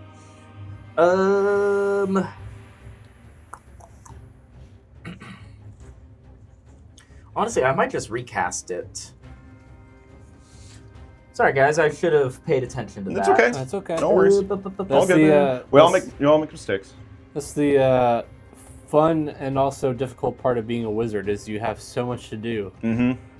And so much to remember too. Yes. Actually, you know here. what? Here, I'm gonna do this. Who has spells that concentrate? Me. I do. Here, I'm gonna give you all Everybody these, but me. everybody but you. I'm gonna give everybody a concentration ring. So just hold on to that along with like your potions and such. So whenever you are concentrating on a spell, just put it on your guy, and you'll keep track. Okay, here's what we'll do. We will actually just go ahead and cast Burning Hands. Okay. Is that also a cone? It is also It's is the Dragon's same Breath cone. we have at home. Yeah, there you go. And this one does poison damage. It can. For this one, I'll choose the damage type as we'll keep with theme. We'll do Burning Hands as lightning damage. Okay, lightning damage. All right. Darn. not Shocking hands. Not poisoned. Oh, well. At least I think I could do lightning damage. Let me double check. I know you said you couldn't do magic missiles radiant. Well, that's because I don't have a level 2 radiant spell prepared. I have okay. Chromatic Orb. Chromatic Orb can do lightning, I believe. Chromatic orb can do any elemental damage type. Which lightning is 1. So that means, yes, I can do Burning Hands as lightning damage. So it's Dex saving throws again. All right. Against the two of them? Against number 9 and number 8. Number 9, number 8. Number This 9. costs me a spell to do. No. Dex save? Dex save, yes. Ah! Roll an 18, so 16. 16 if it meets, it beats. If it meets, it will beats, take, it saves. So which one saved? 9. 9 9 save. will take half damage. Okay. I need 2 more d6, please. There you go. Thank you. I did 6 points of lightning damage. All right, so 6 points of lightning damage against number 8. And then halved, he's 3. All right. Now, since the crossbow zombie is being unkind to me, Mm-hmm. I am going to use my bonus action to cast Misty Step. Oh, that's fair. So that will allow me to move up to 30 feet away. Costs me a second level spell to do so. At any point you could see, so you could go outside. That's it worked so well for you. Well, we're all dead now. True. Now the danger Well- is inside. Yeah, well, there's still one hanging out. Well, If I go We had a here, similar amount of danger for both of us in this fight. what is We did. this piece of furniture right here? Is that a table or is that like an armoire? We'll say it's an armoire. It's just like a credenza. I'm gonna go into this corner over here. Okay. So I'm gonna Alongside misty. You're gonna see me vanish and then reappear into the corner for those that are in the room with me right now, and I will conclude my turn with that. Alrighty. The zombie kind of ineffectually slaps at the area. However, as you cast your lightning out, number 8 is electrified, and as with the one previously, its bones break as its body constricts and just collapses to the ground in a pile of burnt flesh and broken bones. Number 9 still holding on for dear life, but it is nearing death. All right. Finn, your turn. Arthur, you're coming up next. I don't know why I struggle so much. Just pinch from both sides. and I've lift been up. trying. My fingers are. You don't have I fingernails? don't have fingernails. All right. I'm going to just shout at Irina. How's it looking outside? She looks outside. I think Gorlog's dead. He's dead. Well, he went down. Son of a biscuit. Ah, dang it. All right. I'm just gonna yell to Irina. We have more immediate concerns inside the building. I know. I'm just checking. Can you see if that's 60 feet, like a sight line? Oh, it's definitely less. 5, 10, 15, 20, 25, 30 even. Okay. You're gonna get a healing word from me. As a I bonus would love a action. healing word from you. What is the healing word of the day? Get the. Yeah. Get up, lazy bones. Get up, Mr. Log. We got stuff to do. That would I'll be tell you when you've had enough. 8 points of healing. Oh, nice. Take it. You are no longer unconscious, but you are prone. Yep. And we can remember that you're prone because your mini is down. Yeah. I'll take that. All right. How's 10 looking? How's 10 looking? How's 10 looking? Yeah. How's 10 looking? Bloodied. Bloodied. 5 and 6 are still fresh. Okay. I will shift Moonbeam over to 10. All right. here. And it makes a Constitution save. Yes. Ooh, Constitution or Dexterity? Con. Con. It's con for that one. All right. He rolled a 21. Wow. Okay. Wow. Half damage yet again. These guys have really good con. 14, so that's 7 radiant. As you shift the moonbeam, you actually see the silhouette burn and get wisped away as that was its HP. Hey, nice. Nice. I'll let you pick that one up. My kill. Our first catch of the day. All right. Does it include your turn, Finn? Yeah, I'll in my turn there. All right. Arthur, your turn. I think I'm in range of Mr. Crossbow. How far is your? How far is the range on your pistole? I think I'm just out of range. So it's 50. It's 50 feet away from I believe you. it's 45. I need you to do Pythagorean theorem because he's also 30 feet up. So it'd be longer than 50 feet. So he's like, it's like I'm gonna I mean, you could ballpark run to the edge 55 of to the roof. 60. Yeah, Yeah. this is fine. You could. I mean, if you step to the edge of the roof, you will be within range. Yeah. What's the range on the pistol? I believe it's 45 before it starts being. So if Yeah, he stands right there, he will have more than enough. Like he'll be within range. For Oh yeah, sure. from there, yeah. How much movement was that? That was like 25. 25. Yeah, we'll do that. Okay.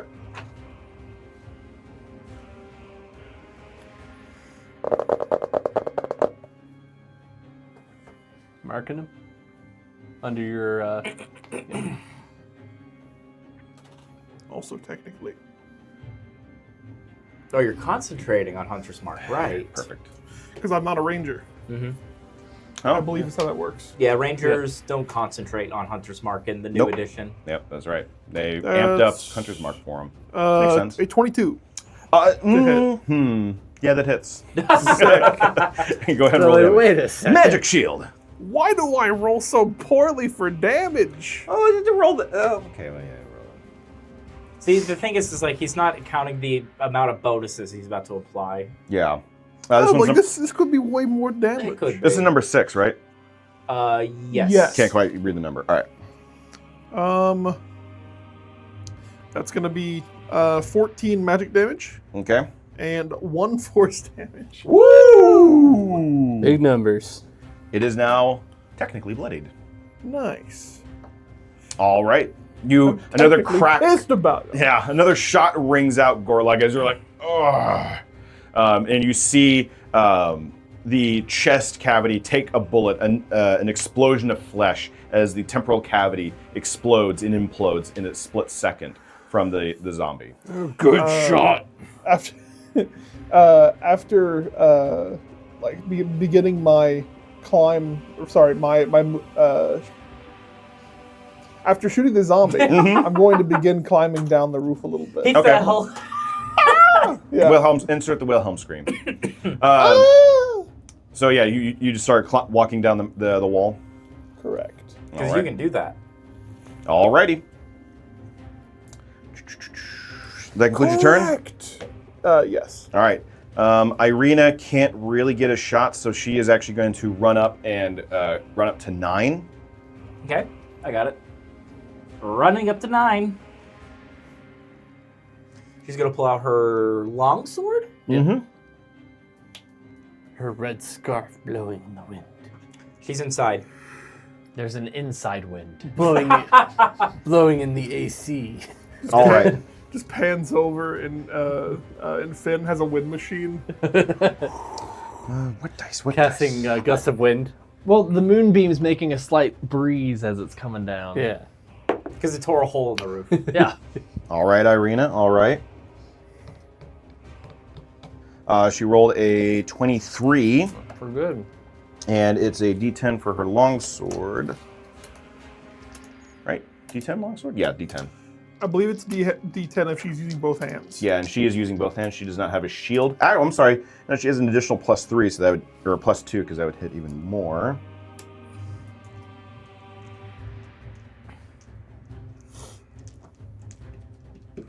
Okay.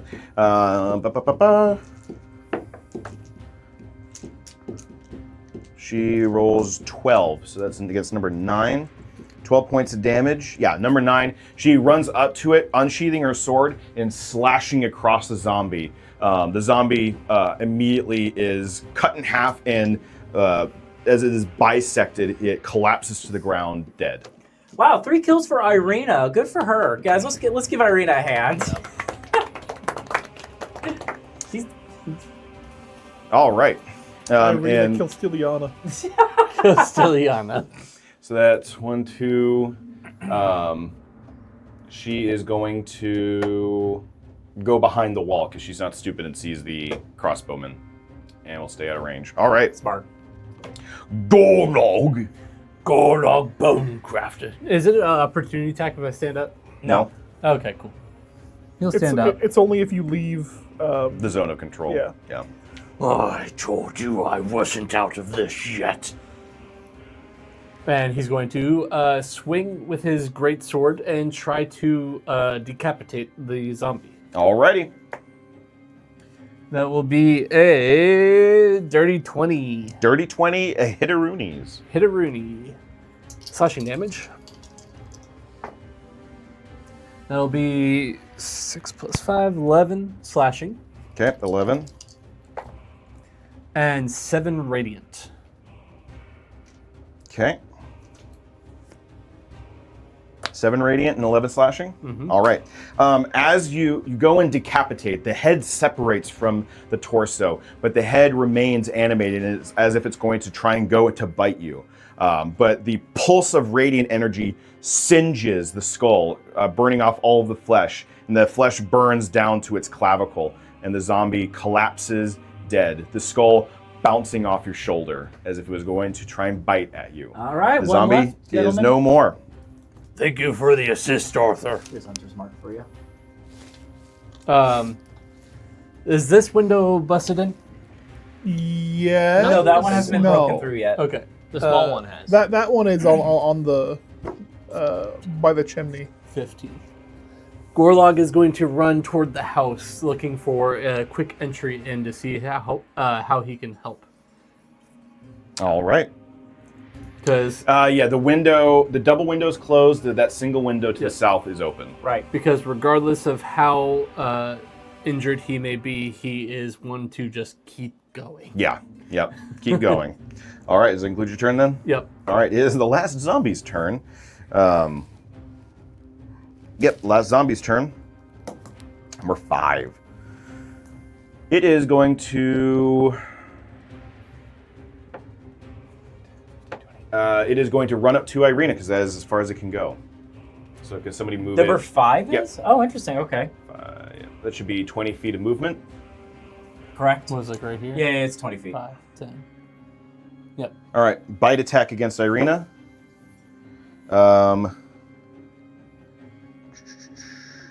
is her AC? 16, all right. That hits with the bite attack. 5 points of damage.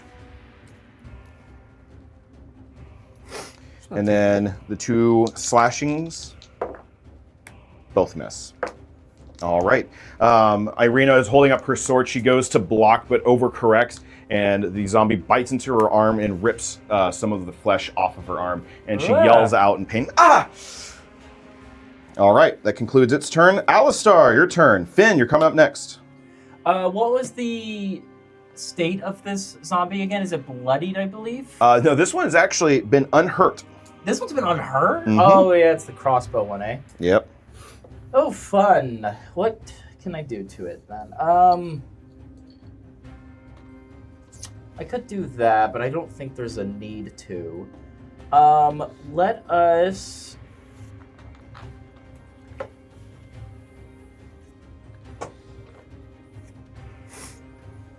I don't want to do that. That's risky. We'll keep it simple. We'll just cast Sacred Flame again. Okay.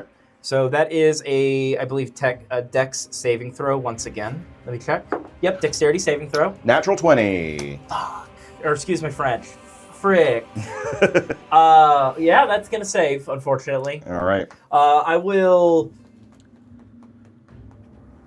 I don't like that it's inside now. No, I'm going to continue to hunker down behind the armoire as best as I can from a distance, and I'll end my turn. All right, Finn, your turn. All right, Finn, let's see what we got.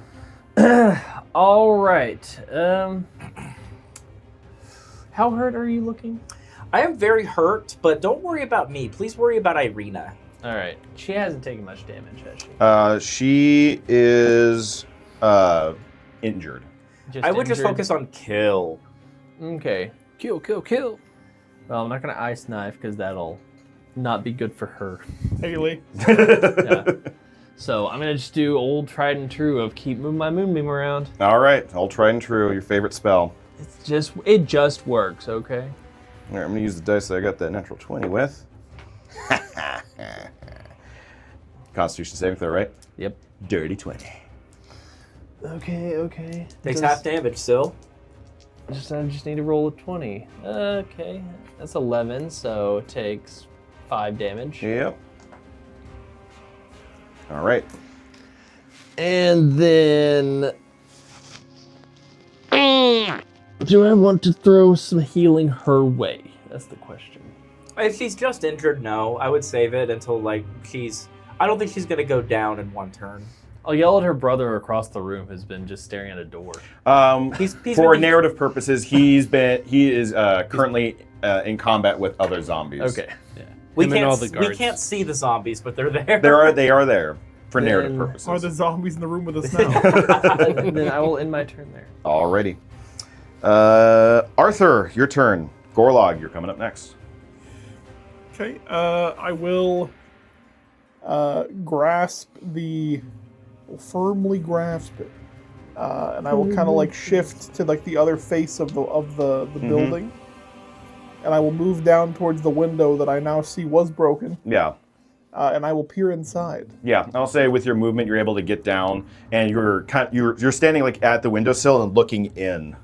Yeah, you were like 25 feet up still.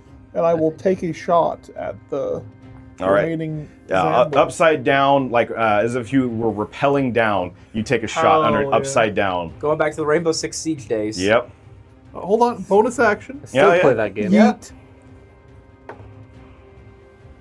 What'd you get? It's going to be a 25. 25. Yeah, that hits. Roll for damage. I really wish... I'm gonna remove this just for the sake of. That's going to be 15 magic damage and 4 force damage. 19 in total.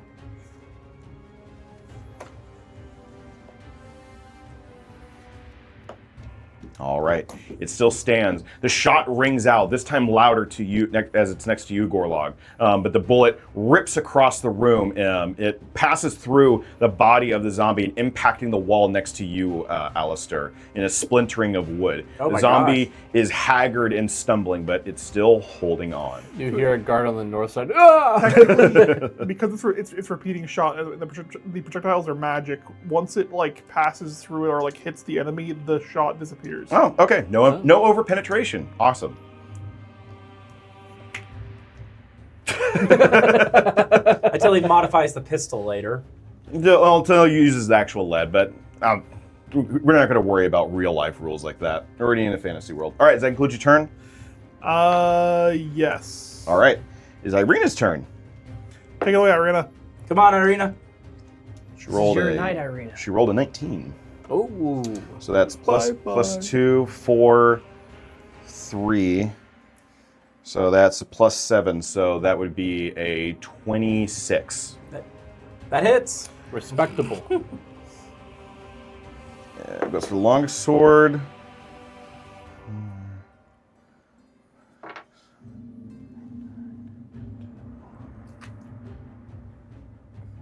Oh, this is awkward. How do I want to do this?